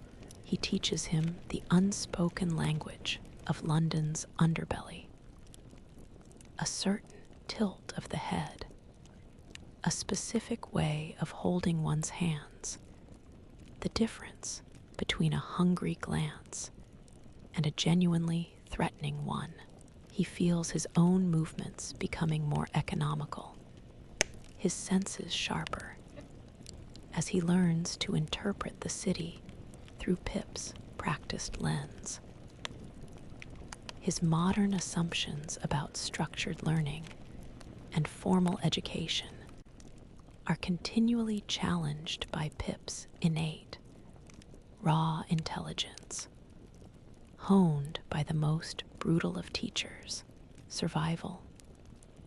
He understands that Pip is a master of non-verbal communication, a subtle interpreter of intent and emotion, a skill that transcends time and social class. In moments of quiet rest, often huddled in a sheltered doorway, their gazes meet. There's no need for words. Pip's eyes, once wary and darting, now hold a steady, knowing depth, a profound understanding that cuts through the centuries. He sees in those eyes not just a child of his time, but a fellow human being who comprehends the silent language of struggle, of unspoken fears, of the fundamental desire for a flicker of kindness in a harsh world. This unspoken communication, this profound attunement, is more potent than any dialogue could be. He finds himself relying on Pip's intuitive understanding of their surroundings, a bond of mutual trust growing stronger with each passing day. This week, the familiarity of Pip's gaze, the quiet, unwavering companionship, has been a revelation. He realizes that while he may be a man displaced in time, his deepest professional and human needs are being met in the most unexpected way, through a profound, wordless connection with a street child who truly understands the raw, unvarnished truth of existence. He feels a quiet strength growing within him, anchored not by his lost world, but by this surprising, enduring bond. The chilling damp of the London fog, a familiar companion, now carries a peculiar, almost ghostly weight, mingling with the scent of wet coal and the faint, sweet memory of ozone from another time. He feels the rough, familiar texture of Pip's small, chapped hand clutching his own, a grounding presence that simultaneously anchors him here and pulls him towards an impossible future. The constant, rhythmic rumble of the city seems to underscore a profound internal dissonance. He walks alongside Pip, navigating the increasingly muddy streets as winter truly sets in. His senses, once overwhelmed, now categorize and adapt. He sees the harsh reality of widespread poverty, the prevalence of diseases like influenza and pneumonia that sweep through the crowded tenements during the colder months, claiming lives with brutal efficiency. His modern medical knowledge screams at the simple interventions that could save so many. Basic sanitation, proper nutrition, vaccines. He remembers the warmth of central heating, the simple luxury of a hot shower, the clarity of clean air, and a profound ache for that lost world, for its comforts and its scientific advancements washes over him. He aches for the capacity to truly heal the sick and the traumatized children he encounters. Yet, as Pip points out a cleverly discarded piece of coal, or silently warns him of an approaching figure, he feels an equally powerful pull to this raw, unvarnished existence. He observes the fierce loyalty among the street children, their quick wit, their astonishing resilience, their profound capacity for joy in the smallest moments. He sees their ingenuity, their raw, unrefined emotional honesty, untainted by the complex neuroses of his own time. He feels a deep, unexpected affection for the sharp intelligence in Pip's eyes, the quiet strength in his small frame, the unspoken language they share. His psychologist's perspective, once focused on the deficits of this era, now also sees the inherent strengths and profound humanity thriving amidst the hardship. His modern assumptions about progress are complicated. While his time boasts comfort, it also has its own unique forms of psychological alienation, a stark contrast to the immediate, visceral connections forged here. This creates a deep, heart-divided longing. He envisions a world where Pip could thrive with modern medicine and education, where his sharp mind could be nurtured. He imagines a clinical setting where he could apply his skills, truly helping, truly healing. But then he looks at Pip, who, despite his circumstances, possesses an authenticity and a groundedness that many in his advanced time often lacked. He recognizes the ethical dilemma inherent in his own existence.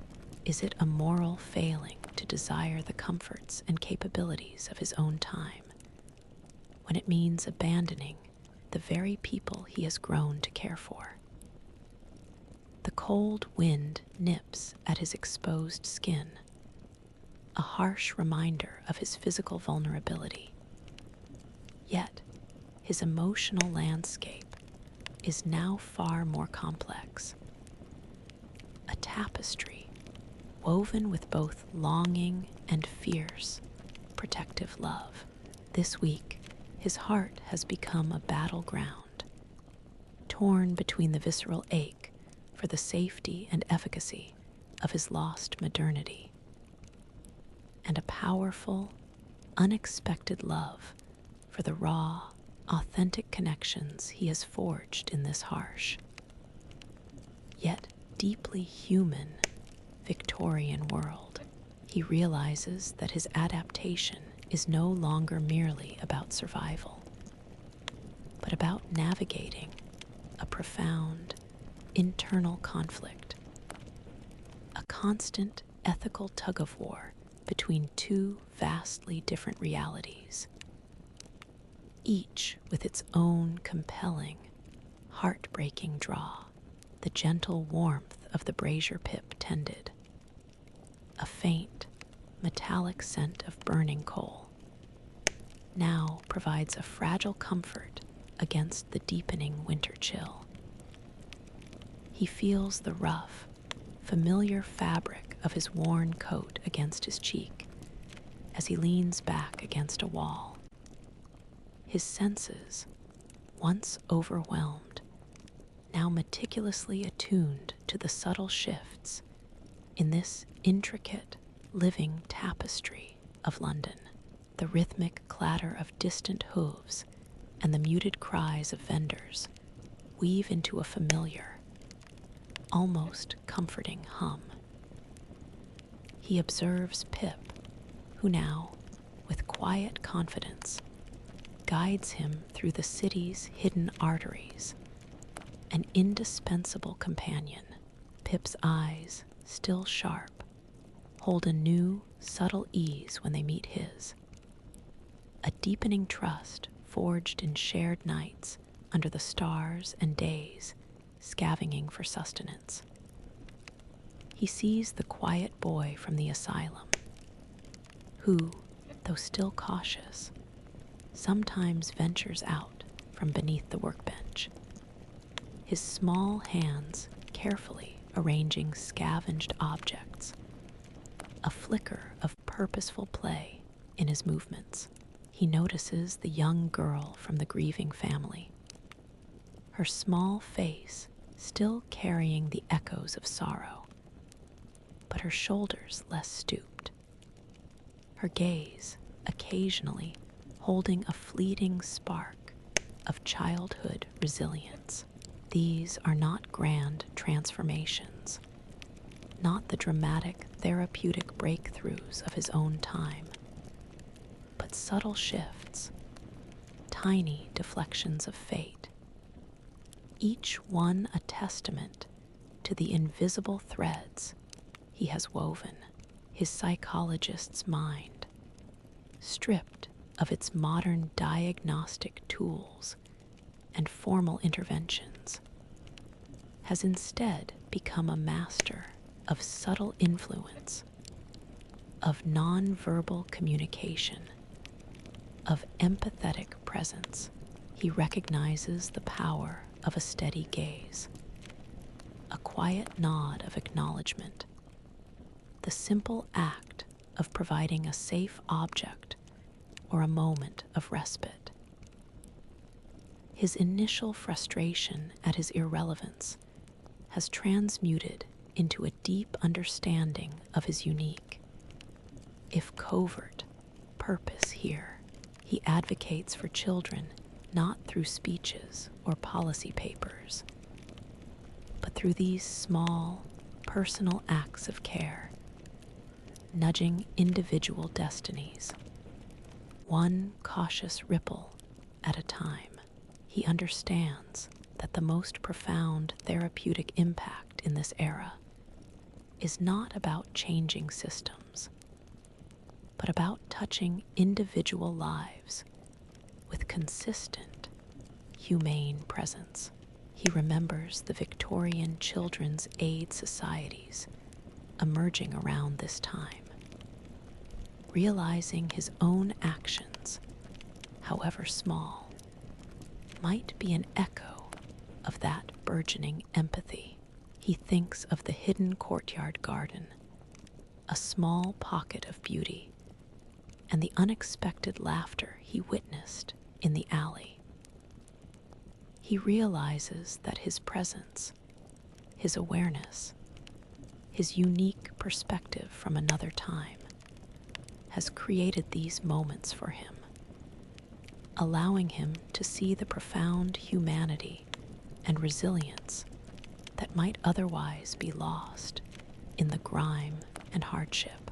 He is no longer merely an observer, nor a frustrated intervener, but an integral, if silent, part of this complex, harsh world, a quiet catalyst for tiny, fragile sparks of hope. He feels a deep, anchoring sense of belonging, an acceptance not just of his situation, but of his unique, challenging role within it. This week, he feels a profound sense of integration, a recognition of the intricate tapestry of lives he has subtly touched, and his undeniable place within it. He understands that his purpose here is not to replicate his past, but to live his current truth, to embody the principles of care and empathy in the most fundamental, human ways possible, finding deep meaning in the small, silent victories of resilience and connection, the sharp, invigorating bite of a truly cold London morning, the kind that steals your breath, now feels less like an assault and more like a bracing, familiar embrace. He breathes in the mingled sense of crisp, frosty air, damp brick, and the faint, enduring hint of coal smoke, a symphony of sensations that now feels like home. He feels the subtle, comforting pressure of Pip's hand, a small, trusting weight against his arm as they navigate the busy streets. He stands by a bustling dockside, observing the massive ships, their rigging stark against the gray sky, as laborers heave enormous crates. His modern mind still processes the technological differences, the sheer scale of human effort required for tasks his own era would automate. He sees children, some no older than Pip, carrying small burdens, their faces grimed with the day's toil, their futures seemingly preordained. The suffering is still there, ever present, a constant ache beneath the surface of his awareness. He still longs for the scientific advancements, the medical treatments, the societal protections for children that his own time offered. He knows what could be. But now, this longing is tempered by a profound, almost visceral realization. He no longer wants to leave. The thought of being wrenched away, of returning to the clean, ordered, yet in some ways sterile, world of his past feels like an unbearable amputation.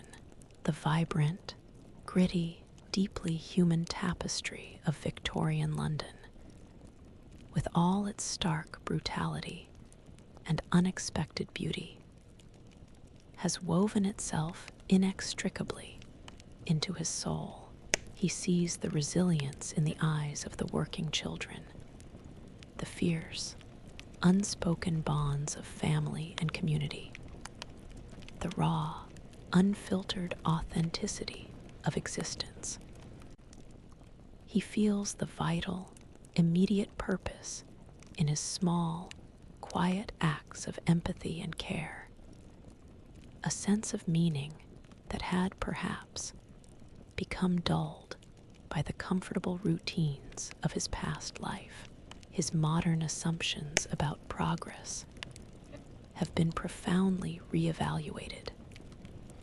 While his time offered much, it also came with its own forms of disconnection and overanalysis, a stark contrast to the tangible, immediate impact he has here. He watches Pip, who, sensing his quiet contemplation, squeezes his hand, a silent question. He returns the squeeze, a profound, wordless affirmation.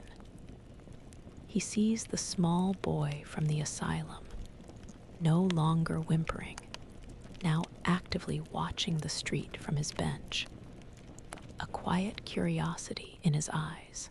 He remembers the grieving family, their warmth, their quiet strength in the face of immense loss, and knows that he is, in his own way, a part of their world, however transiently.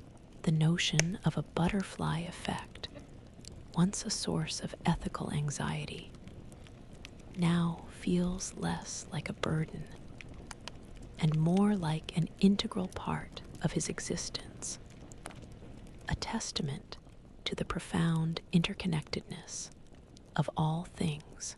This week, standing amidst the clamor and grit of Victorian London, he feels an unshakable anchor drop deep within his heart. He realizes, with a profound, almost shocking clarity, that he is no longer a visitor, no longer merely surviving.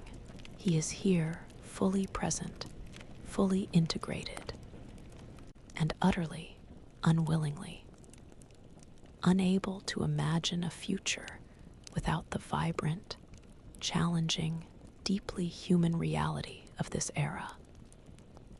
His journey has taken an unexpected turn. The question is no longer how to get back, but how to fully live and meaningfully contribute right here. The damp, earthy scent of London's darker alleys, usually a familiar backdrop, now carries an unsettling, almost acrid edge, a hint of fear and unease. He feels a prickle of alarm, a cold dread that tightens his chest, as the low, urgent whispers from a small knot of women near a tenement doorway reach his ears, their hushed tones carrying the unmistakable weight of scandal. The rhythmic creak of a distant wagon wheel grates against his nerves. He listens, his senses heightened, as the whispers coalesce into a terrifying narrative.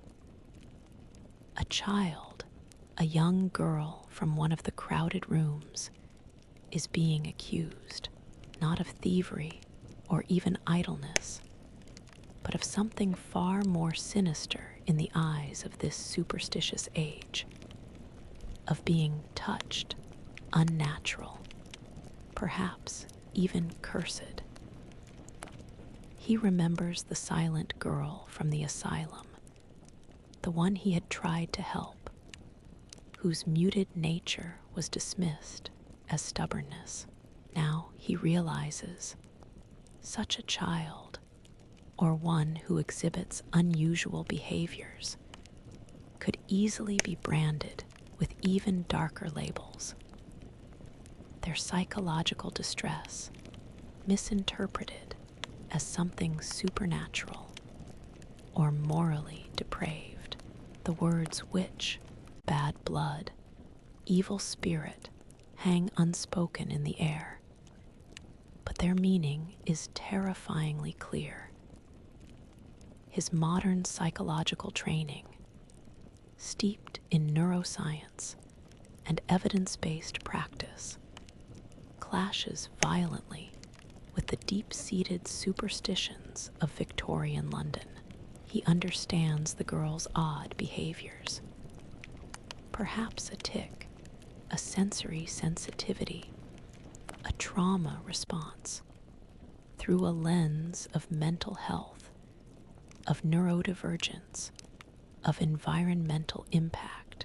But here, without any scientific framework, these same behaviors are seen as signs of malevolent influence, a threat to the community. He sees the fear in the women's eyes, a genuine, visceral terror born of ignorance and a lack of understanding. He knows that in such a climate, the child's fate could be dire. Ostracization, physical abuse, even forced confinement to a mental asylum, places where conditions were often barbaric and understanding of mental illness virtually non-existent. He recalls historical accounts of children deemed feeble-minded or hysterical being locked away, sometimes for life. He sees Pip, his young companion, his sharp eyes also tracking the women's hushed conversation, his face etched with a rare expression of genuine fear. Pip's own experience with the harshness of the world means he understands the swift, brutal justice of a community when fear takes hold. His modern assumptions about innocence until proven guilty, about due process and scientific diagnosis, are utterly irrelevant against the raw power of collective panic and old-world beliefs. He realizes that this isn't just a matter of changing individual minds. It's about confronting an entire cultural paradigm that sees psychological difference not as an illness to be treated, but as a spiritual or moral failing to be punished or cast out. This week, the chilling whispers of scandal have brought him face to face with the perilous power of ancient superstitions.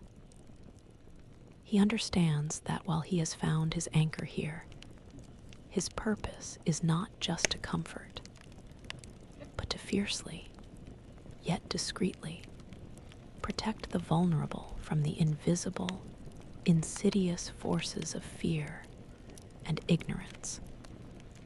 A battle far more dangerous and complex than any he imagined in his clinical practice.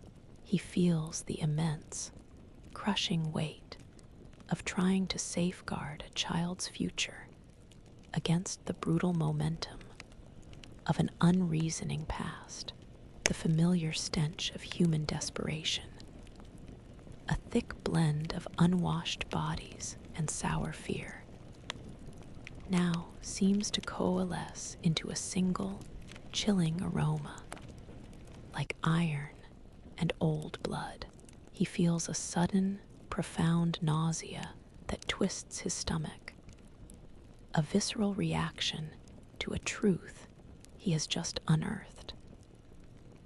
The muffled sounds of the alley, usually a chaotic backdrop, now feel distant, as if he is submerged in cold water, his own heartbeat thrumming in his ears. He has been subtly investigating the whispers surrounding the cursed girl, using Pip's intimate knowledge of the neighborhood to gather fragments of information. His modern mind, trained in pattern recognition and the pursuit of underlying causes, pieces together snippets of gossip, hushed conversations, and the girl's own frightened, non-verbal cues.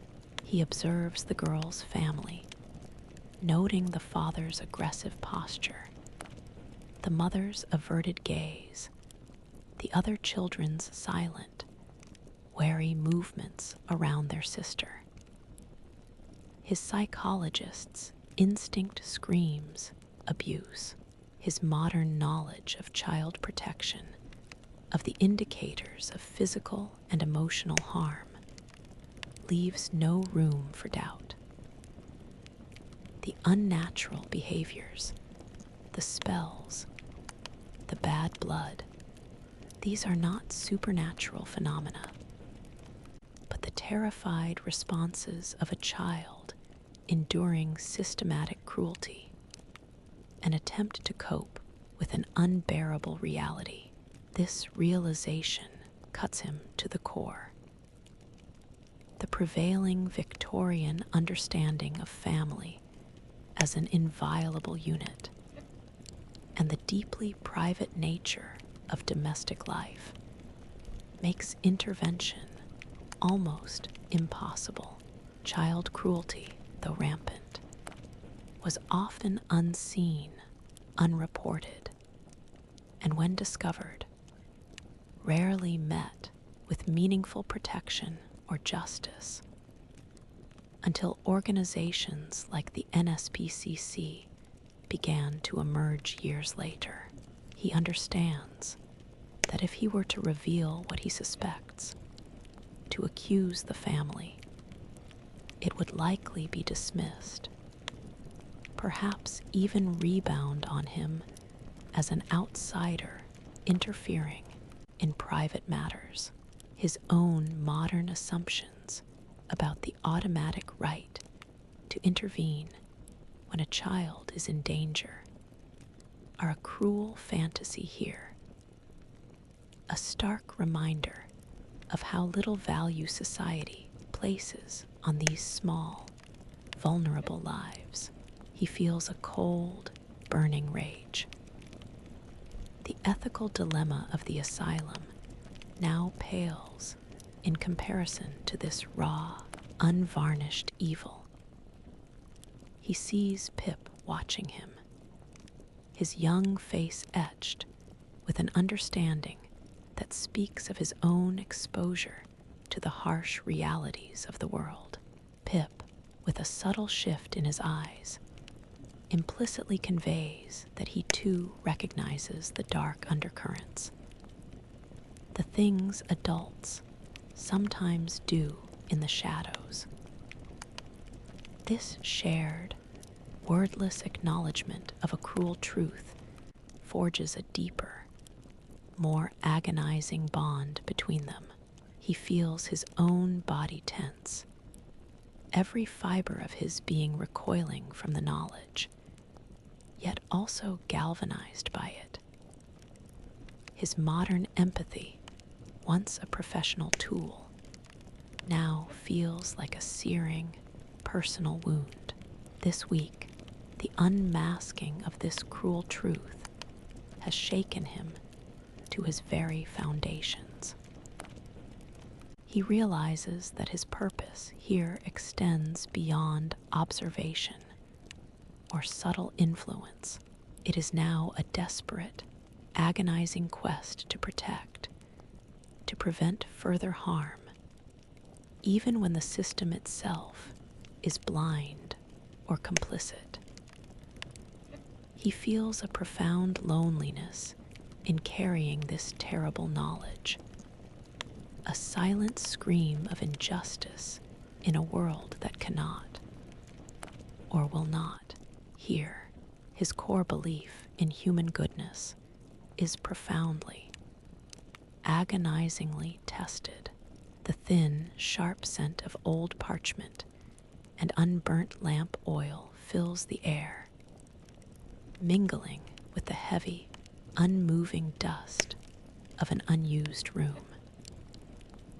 He feels the cold, unforgiving surface of a polished mahogany table pressing against his palms, its dark sheen reflecting the dim light from a single, high window.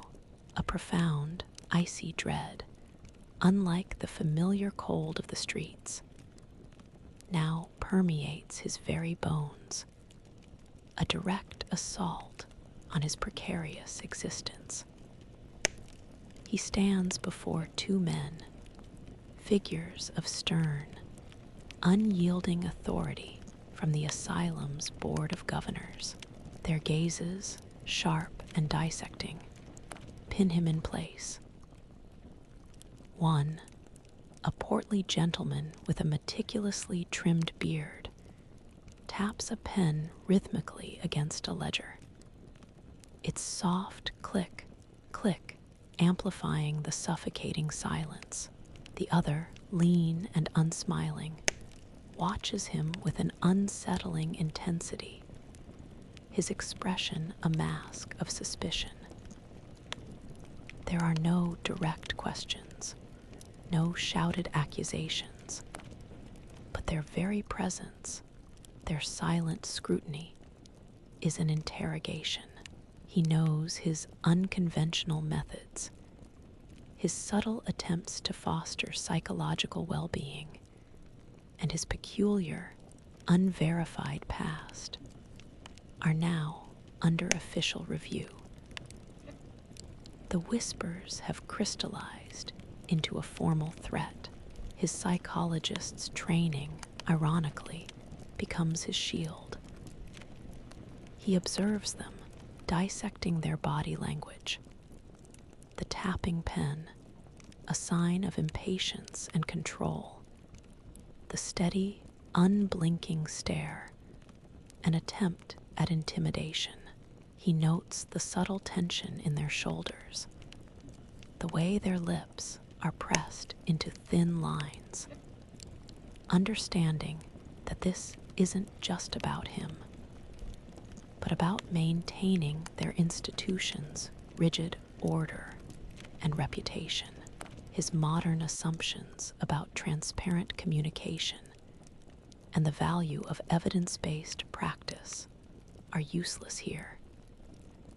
He knows any attempt to explain trauma-informed care or attachment theory would be met with blank incomprehension, likely strengthening their conviction that he is an eccentric, perhaps even a charlatan, dangerously meddling with the moral fabric of the children.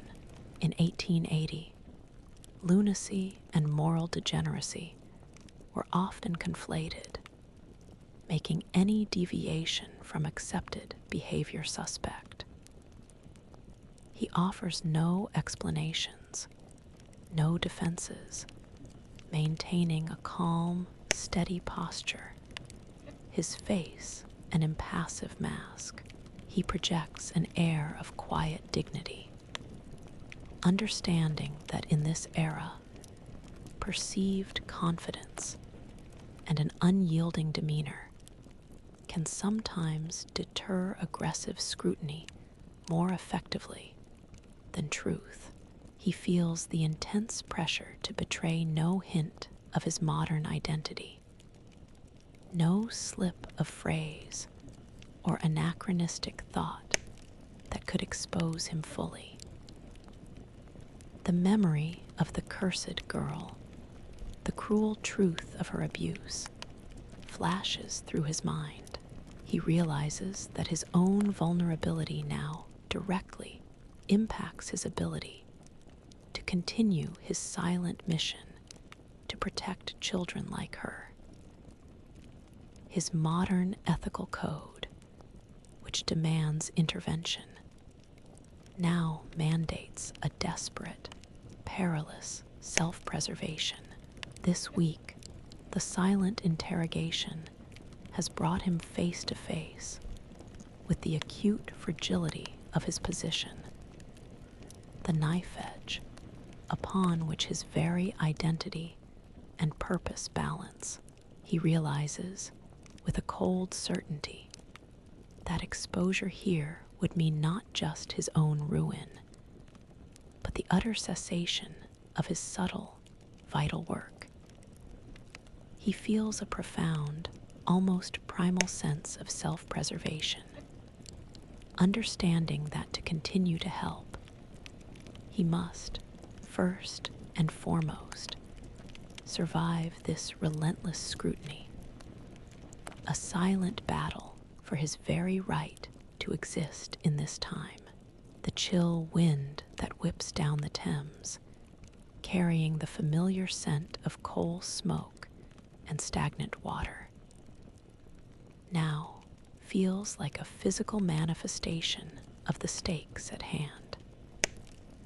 He feels a profound, almost dizzying tremor in his hands, not from cold, but from the immense gravity of the decision he is about to make.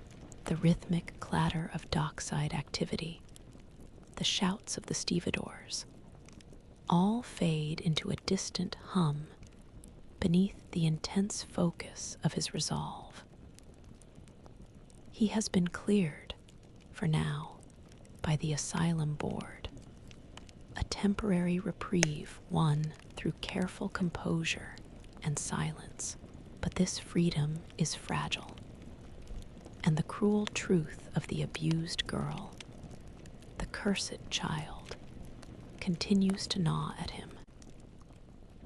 He knows that his subtle, indirect methods will not suffice to protect her from the accelerating accusations and the very real dangers of her home environment. The whispers of witchcraft and ill omen have intensified in her neighborhood, putting her at grave risk of communal violence or forced removal to a brutal institution. His modern ethical code, the very foundation of his being, demands action direct and decisive, regardless of the personal cost. He understands that in this era, a child's protection often came down to individual acts of courage, a stark contrast to the institutional frameworks of his own time. He sees Pip watching him, his small face reflecting a deep understanding of the unspoken tension, his eyes sharp and questioning. He knows Pip instinctively grasps the peril the girl faces. This unspoken connection solidifies his resolve. He devises a plan, audacious and perilous, knowing it will expose him to significant personal risk, potentially compromising his ability to remain in this time, perhaps even endangering his life. It requires resources he barely possesses, connections he barely has, and a leap of faith into the unknown. His modern assumptions about evidence-based intervention are replaced by a desperate, intuitive gamble. He approaches a contact he has cautiously cultivated over weeks. A kind-faced woman who runs a small, discreet lodging house, known for taking in the truly desperate. He offers her a precious, carefully saved coin, one of the few he possesses, explaining, without revealing the full, horrifying truth, that a child is in grave danger, unjustly accused, and needs a place of absolute safety. He describes the girl's quiet nature, her timidity, appealing to the woman's inherent empathy. He feels the immense vulnerability of his position, the fear of rejection, of suspicion, of being seen as a meddler. His modern professional life never prepared him for such raw, personal stakes, where his own safety is directly tied to the ethical choices he makes for others. He feels a cold dread mingled with a fierce determination. He knows this act is a profound sacrifice, an intentional step into greater precarity, sacrificing his tenuous foothold in this world for the slim hope of protecting one innocent life. His resources are dwindling. His anonymity is threatened. But the image of the girl's terror-stricken eyes, the blankness in the boy from the asylum, fuels his resolve. He accepts the burden of this choice, understanding that some principles transcend time. Some acts of kindness outweigh all personal cost.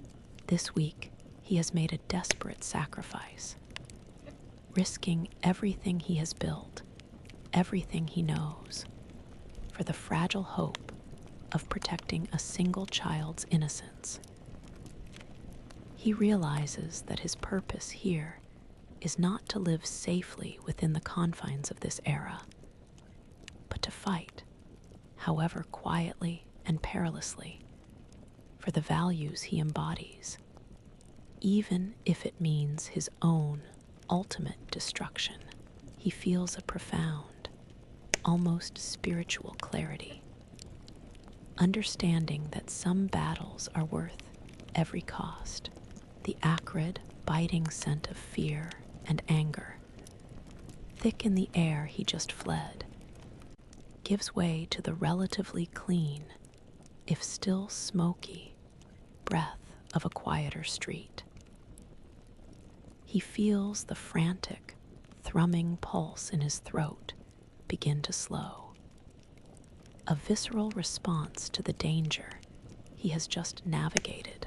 The frantic shouts of accusation, the sounds of pursuit, gradually fade into the general din of London, leaving behind a profound silence in his ears, an internal quiet born of sheer adrenaline and resolute accomplishment.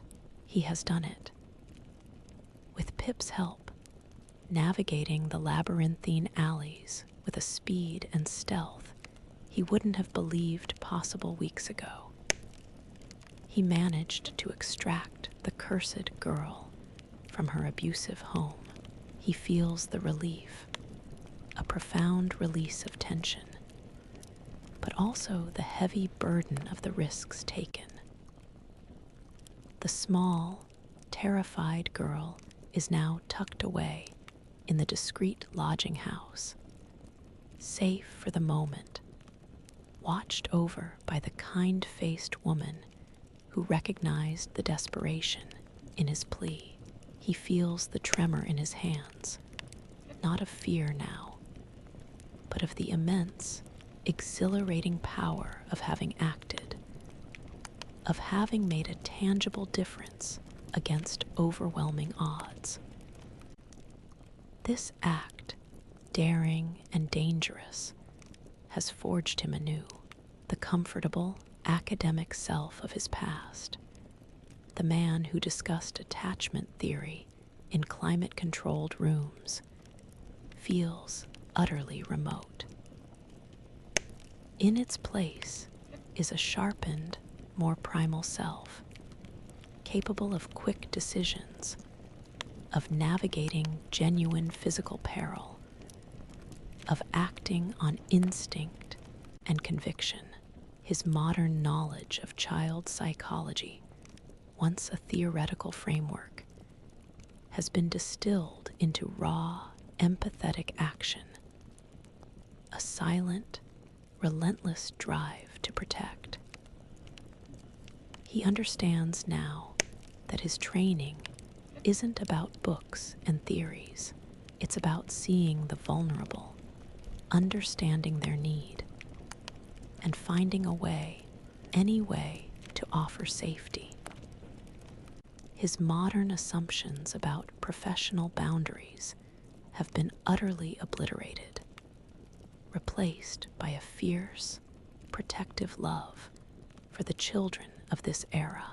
He looks at Pip, who stands beside him, his small chest heaving with exertion, his eyes shining with a fierce pride. The boy has been his indispensable ally, his guide, his silent co-conspirator.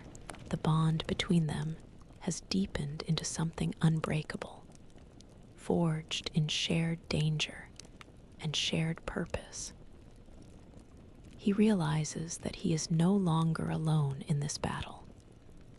He sees the city around him with new eyes, not just as a place of suffering, but as a complex organism where small acts of rebellion, of kindness, of fierce protection can still carve out pockets of hope.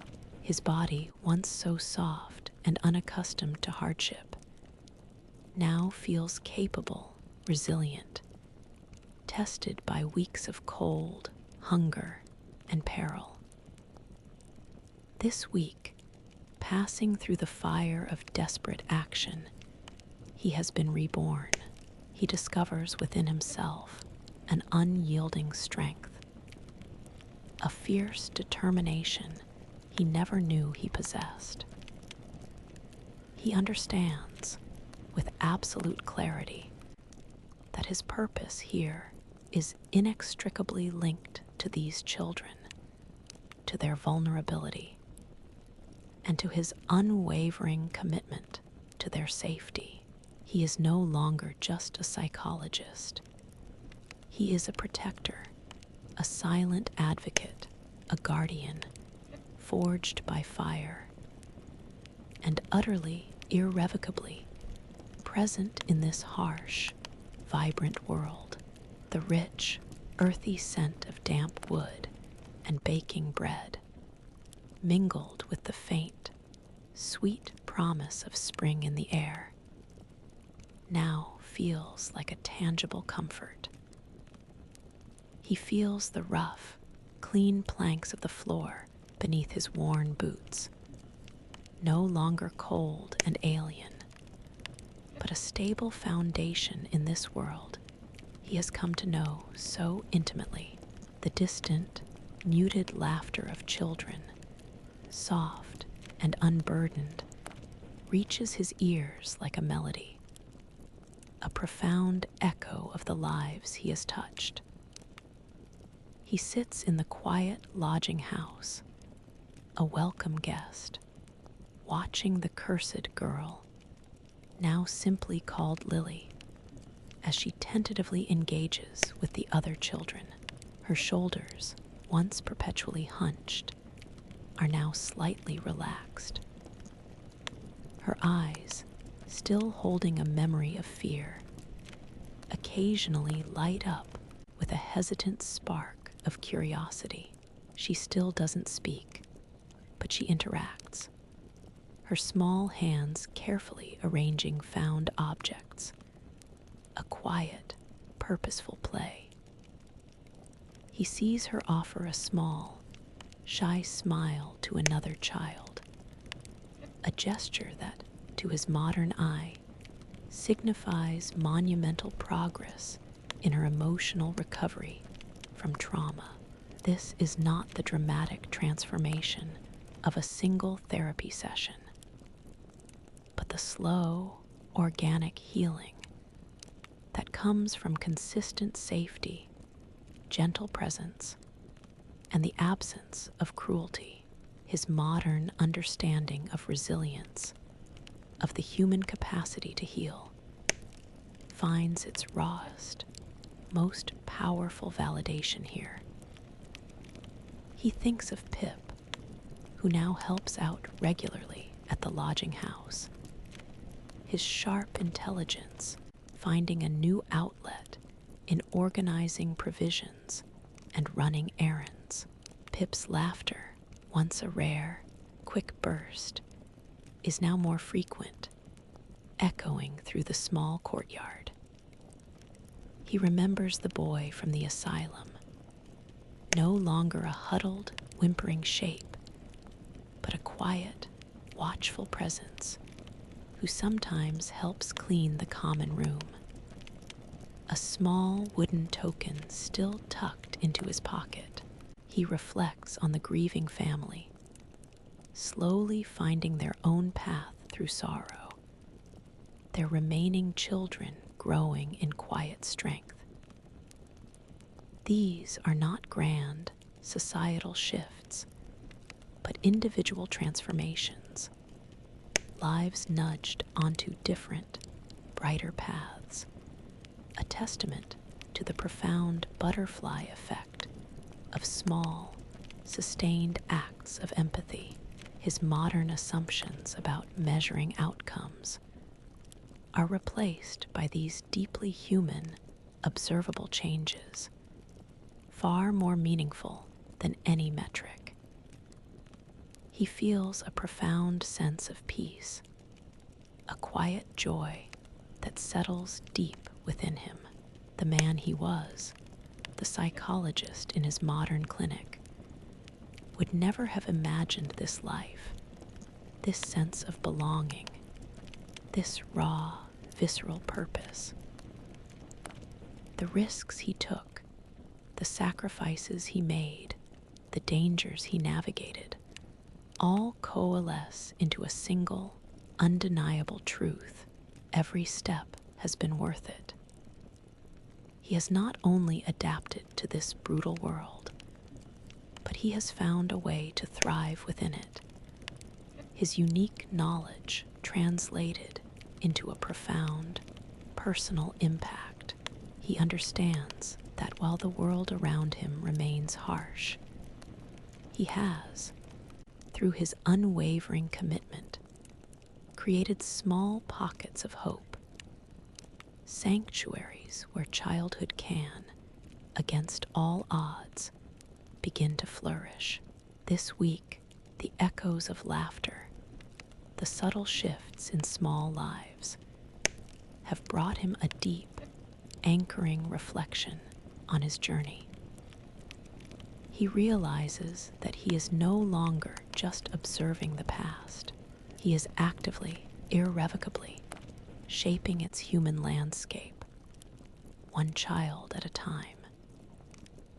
He feels a profound sense of completion, a quiet understanding that his true purpose was not to return to his time, but to embody his values right here, in this gritty, beautiful, deeply human world.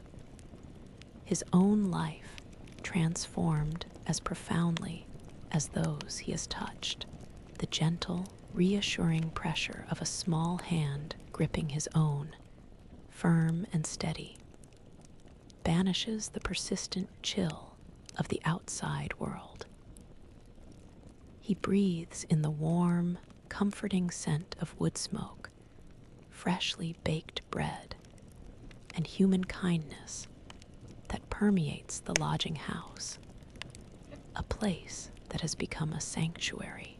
He feels the rough, familiar texture of Pip's calloused fingers intertwining with his, a tangible symbol of their unbreakable bond, a quiet testament to shared adversity and unwavering loyalty. He stands in the busy, yet remarkably ordered, common room of the lodging house. There's a quiet bustle of activity, but an underlying current of anticipation, of bittersweet goodbyes. He has decided to move on, not from this era he has grown to love, but from this particular safe haven. His presence, however subtle, had drawn a measure of unwanted scrutiny from officialdom, and he understands that to truly continue his mission to help, he must remain a ghost, unanchored to any single location for too long. His modern strategic thinking, honed over years of complex problem solving, now applies to his survival and the protection of those he cares for. He recognizes the necessity of discrete mobility in this society, a pragmatic adaptation to the lack of formal support systems for his work. Lily, the girl he rescued, now sits sketching intently with a piece of charcoal on a scrap of paper, her brow furrowed in concentration. Her once blank eyes flicker with imaginative life, her posture relaxed, a stark contrast to the terrified, withdrawn child he found weeks ago.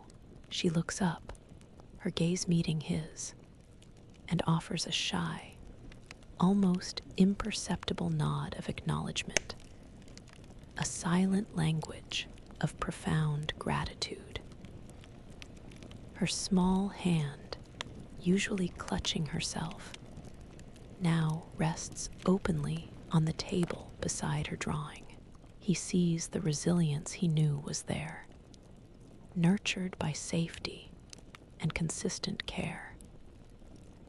His psychologist's heart swells with a quiet triumph, recognizing the deep, lasting impact of her newfound security.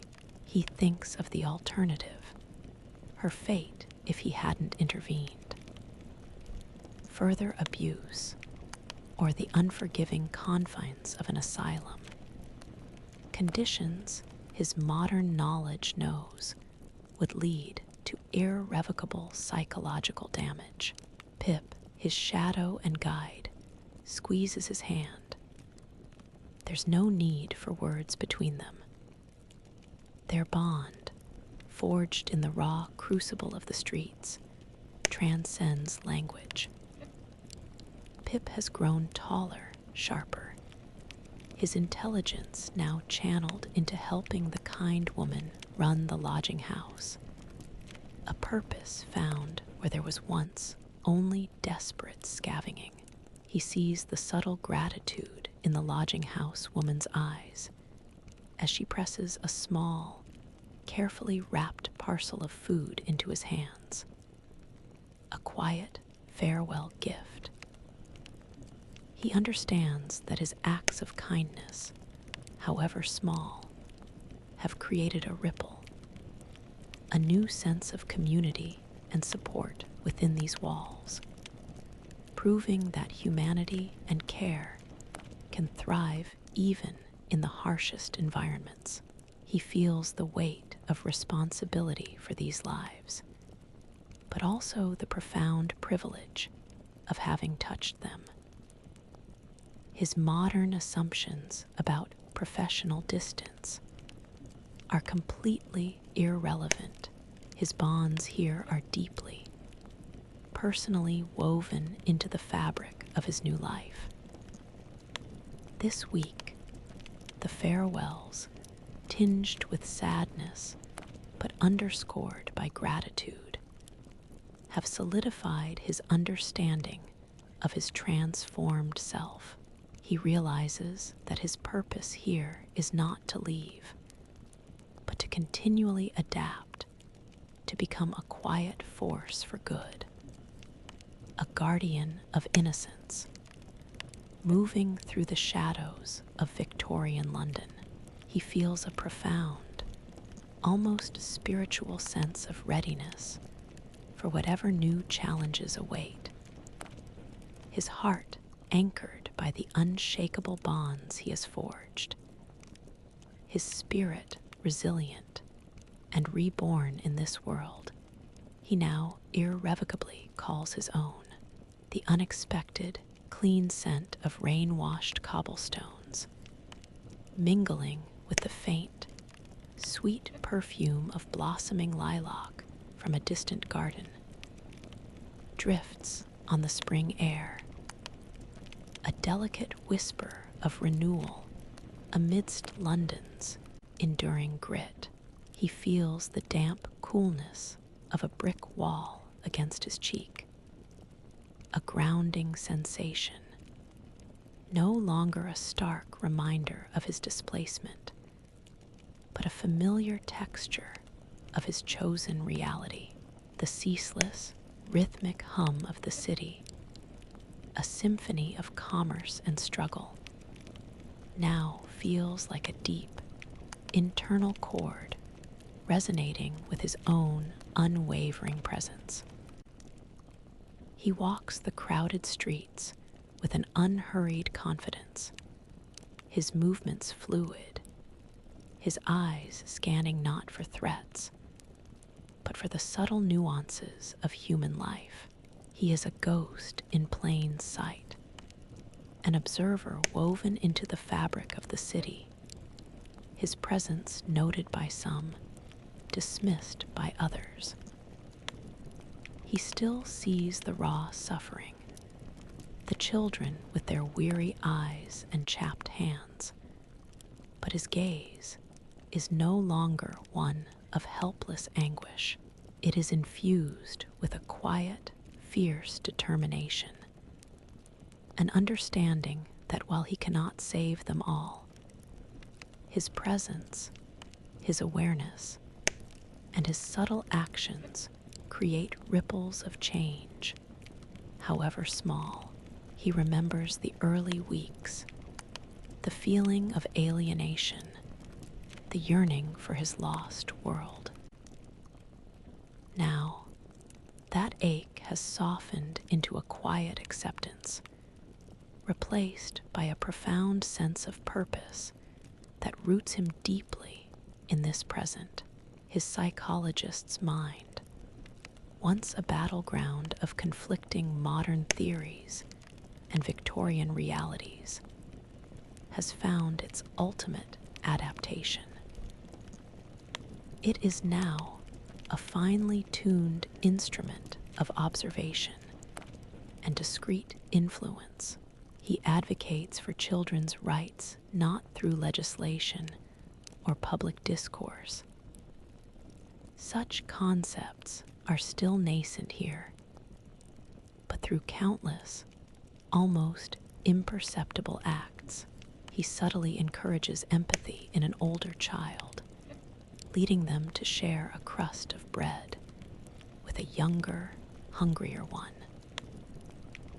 He learns to identify children suffering from conditions that might, in his time, warrant a diagnosis, recognizing the subtle cues of trauma, neglect, or neurodivergence, and then finds small, pragmatic ways to ease their immediate distress, to offer a moment of safety or dignity.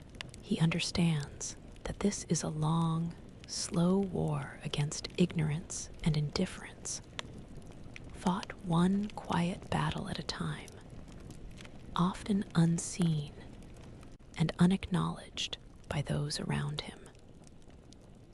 His modern assumptions about individual progress have deepened into a more holistic understanding of systemic, yet personal, advocacy. He occasionally catches glimpses of the lives he has touched. He sees Pip, now taller, his face still sharp, but softened by a nascent maturity, confidently leading a small group of street boys in a game, his leadership skills honed by their shared journey. He hears, through careful listening, that Lily at the lodging house has begun to hum, a small, tuneless melody, a quiet blossoming of spirit. These are his victories, not published papers or grant proposals, but the silent, enduring shifts in human potential, the fragile blossoming of hope in the hardest soil. He feels a quiet, profound pride, understanding that his chosen path, however solitary, is undeniably meaningful. The thought of leaving, of disrupting these fragile futures he has helped nurture, is now an unbearable prospect. This week, the lingering scent of hope, fragile yet persistent, has become the essence of his new reality. He accepts, with a deep, unwavering certainty, his enduring place within Victorian London. He is no longer a man lost in time, but a man found by a profound, life-altering purpose, his heart irrevocably anchored to the quiet, vital work of protecting the most vulnerable children of this challenging, yet undeniably human, world. The crisp, clean smell of freshly laundered linen, a rare luxury in this part of London, now mingles with the faint, comforting scent of hearth smoke and simmering broth, creating an atmosphere of subtle domesticity. He feels the smooth, polished surface of a small wooden bird carving in his hand. Its familiar texture, a quiet echo of a past interaction. The distant, muted sounds of the city's awakening fade into a backdrop for the gentle stirrings of the lodging house around him. He is no longer a stranger, or even merely a guest. He is a quiet, integral presence in the lives of those he has touched. He observes Lily, the rescued girl, now moving with a nascent confidence, her small, once withdrawn hands deftly helping the lodging house woman prepare breakfast. She still communicates mostly through gestures and quiet nods, but her eyes, brimming with a gentle trust, speak volumes. He sees her offer a small, unprompted piece of her own meager bread to a younger, crying child, a subtle act of learned empathy, a direct legacy of the kindness she herself received. His psychologist's heart recognizes the profound impact of secure attachment and compassionate modeling, seeing his own values reflected back in her actions, a quiet triumph against the harshness of her past. Pip, his steadfast companion, now stands taller, his frame lean and hardened by the streets, but his gaze clear and purposeful. He is an indispensable asset to the lodging house, managing supplies, negotiating with vendors, his sharp intellect finding a constructive outlet. He sees Pip subtly guide a new, timid arrival to a warm spot by the fire, a gesture of inclusion, a silent testament to the gentle lessons of belonging. The quiet boy from the asylum, no longer whimpering, now actively participates in small tasks, his small wooden block still a treasured possession, a grounding anchor in his world. These are the threads of a legacy, not of grand pronouncements, but of quiet kindness, etched into the lives he has touched, transforming their individual narratives in ways he could never have achieved with his modern tools.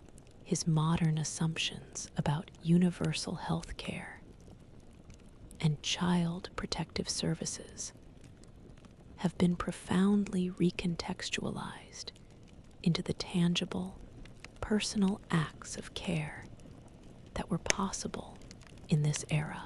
He feels a profound sense of continuity, a recognition that his impact extends beyond individual moments, weaving into the fabric of this community. His one salient knowledge of human psychology, translated into empathy and subtle guidance, has fostered resilience, connection, and a ripple effect of compassion. The memory of his past life, the pristine clinic, the academic debates, feels distant, almost unreal. This gritty, real, deeply human world, with its tangible struggles and its profound, unexpected joys, is where his heart now resides, where his purpose has found its most potent expression. He understands that while he may never receive formal recognition, his legacy is etched in the kindness shown, the resilience fostered, the innocence protected. This week, reflecting on the transformed lives around him, he feels a profound sense of fulfillment, a quiet understanding of the lasting impact of his unconventional compassion. He realizes that his purpose here was never to change the entire world, but to profoundly, deeply, and humanly change the small corner of it he inhabits, leaving an indelible mark of kindness and understanding that will ripple far beyond his own knowing. His life, a mere flash in the vastness of time, has become a vital, living testament to the enduring power of empathy. The first faint blush of dawn, a bruised purple bleeding into soft gray, and then streaky orange, washes over the sooty rooftops of London, painting familiar silhouettes against the awakening sky. He breathes in the sharp, invigorating chill of the morning air, carrying with it the unmistakable scent of burning coal from 1,000 hearths, but now also the faint, sweet promise of a new day. He feels the worn leather of his boots, now accustomed to the uneven cobblestones, a steady, rhythmic thud against the awakening city. He walks with a sense of purpose, his steps no longer measured by caution alone, but by a quiet, unwavering confidence. The man who arrived in a state of shock, clutching at the remnants of a lost world, is utterly gone. In his place stands a man forged by the relentless pressures of Victorian London, his senses sharpened, his resolve unyielding. He passes a cluster of chimney sweeps, small boys with smudged faces already at work, and his modern conscience still aches, but his gaze holds not despair, but a quiet determination, an internal promise to continue his silent, vital work wherever he goes. He understands that genuine change is a slow, generational tide, but every small act of kindness, every moment of acknowledged humanity, is a crucial drop in that ocean. His psychologist's mind, once frustrated by the lack of formal tools, has become his most potent asset. He is a master of observation, a silent advocate who understands the nonverbal cues of trauma and resilience. He reads the subtle shifts in a child's posture, the fleeting flicker in their eyes, the unspoken language of fear, hope, and burgeoning trust. He continues his informal rounds, a quiet presence in the markets, near the docks, within the bustling alleys. He might pause by a child struggling with a heavy load, and with a careful, almost imperceptible gesture, steady a precarious basket, offering a moment of unexpected ease. He might offer a fleeting, steady gaze to a child shrinking from a harsh word, a silent affirmation of their worth. These are his interventions, his therapies, applied with a profound understanding of this era's delicate social fabric and the acute vulnerability of its children. His modern assumptions about universal rights have transmuted into a deeply personal, relentless advocacy for individual dignity. He catches a glimpse of Pip, a lean, capable shadow overseeing the loading of goods onto a barge. His sharp intellect now finding constructive purpose, his laughter more frequent and less guarded. He knows Lily, at the lodging house, is still sketching, her silent world now full of imagined colors.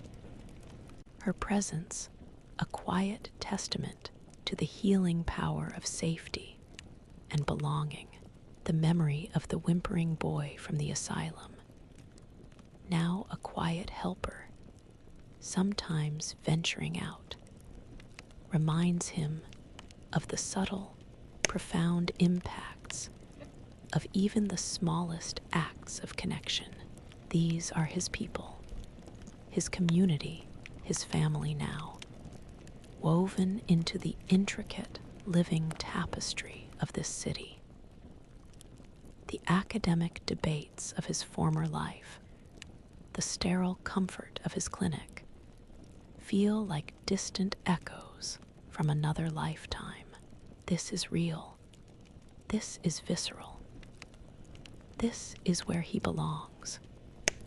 The sun climbs higher, warming the grimy bricks, illuminating the myriad paths that crisscross this ancient, enduring city. He feels a deep, abiding peace, a sense of having arrived not just in a place, but in a purpose that transcends time.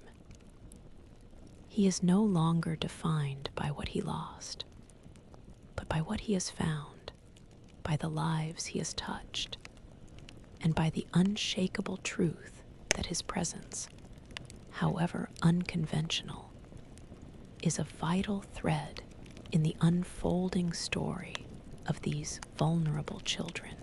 The future is uncertain, as it always is, but his place within it, here in Victorian London, feels utterly, profoundly, and irrevocably settled. He is not a man trapped in the past, but a man finally, completely home.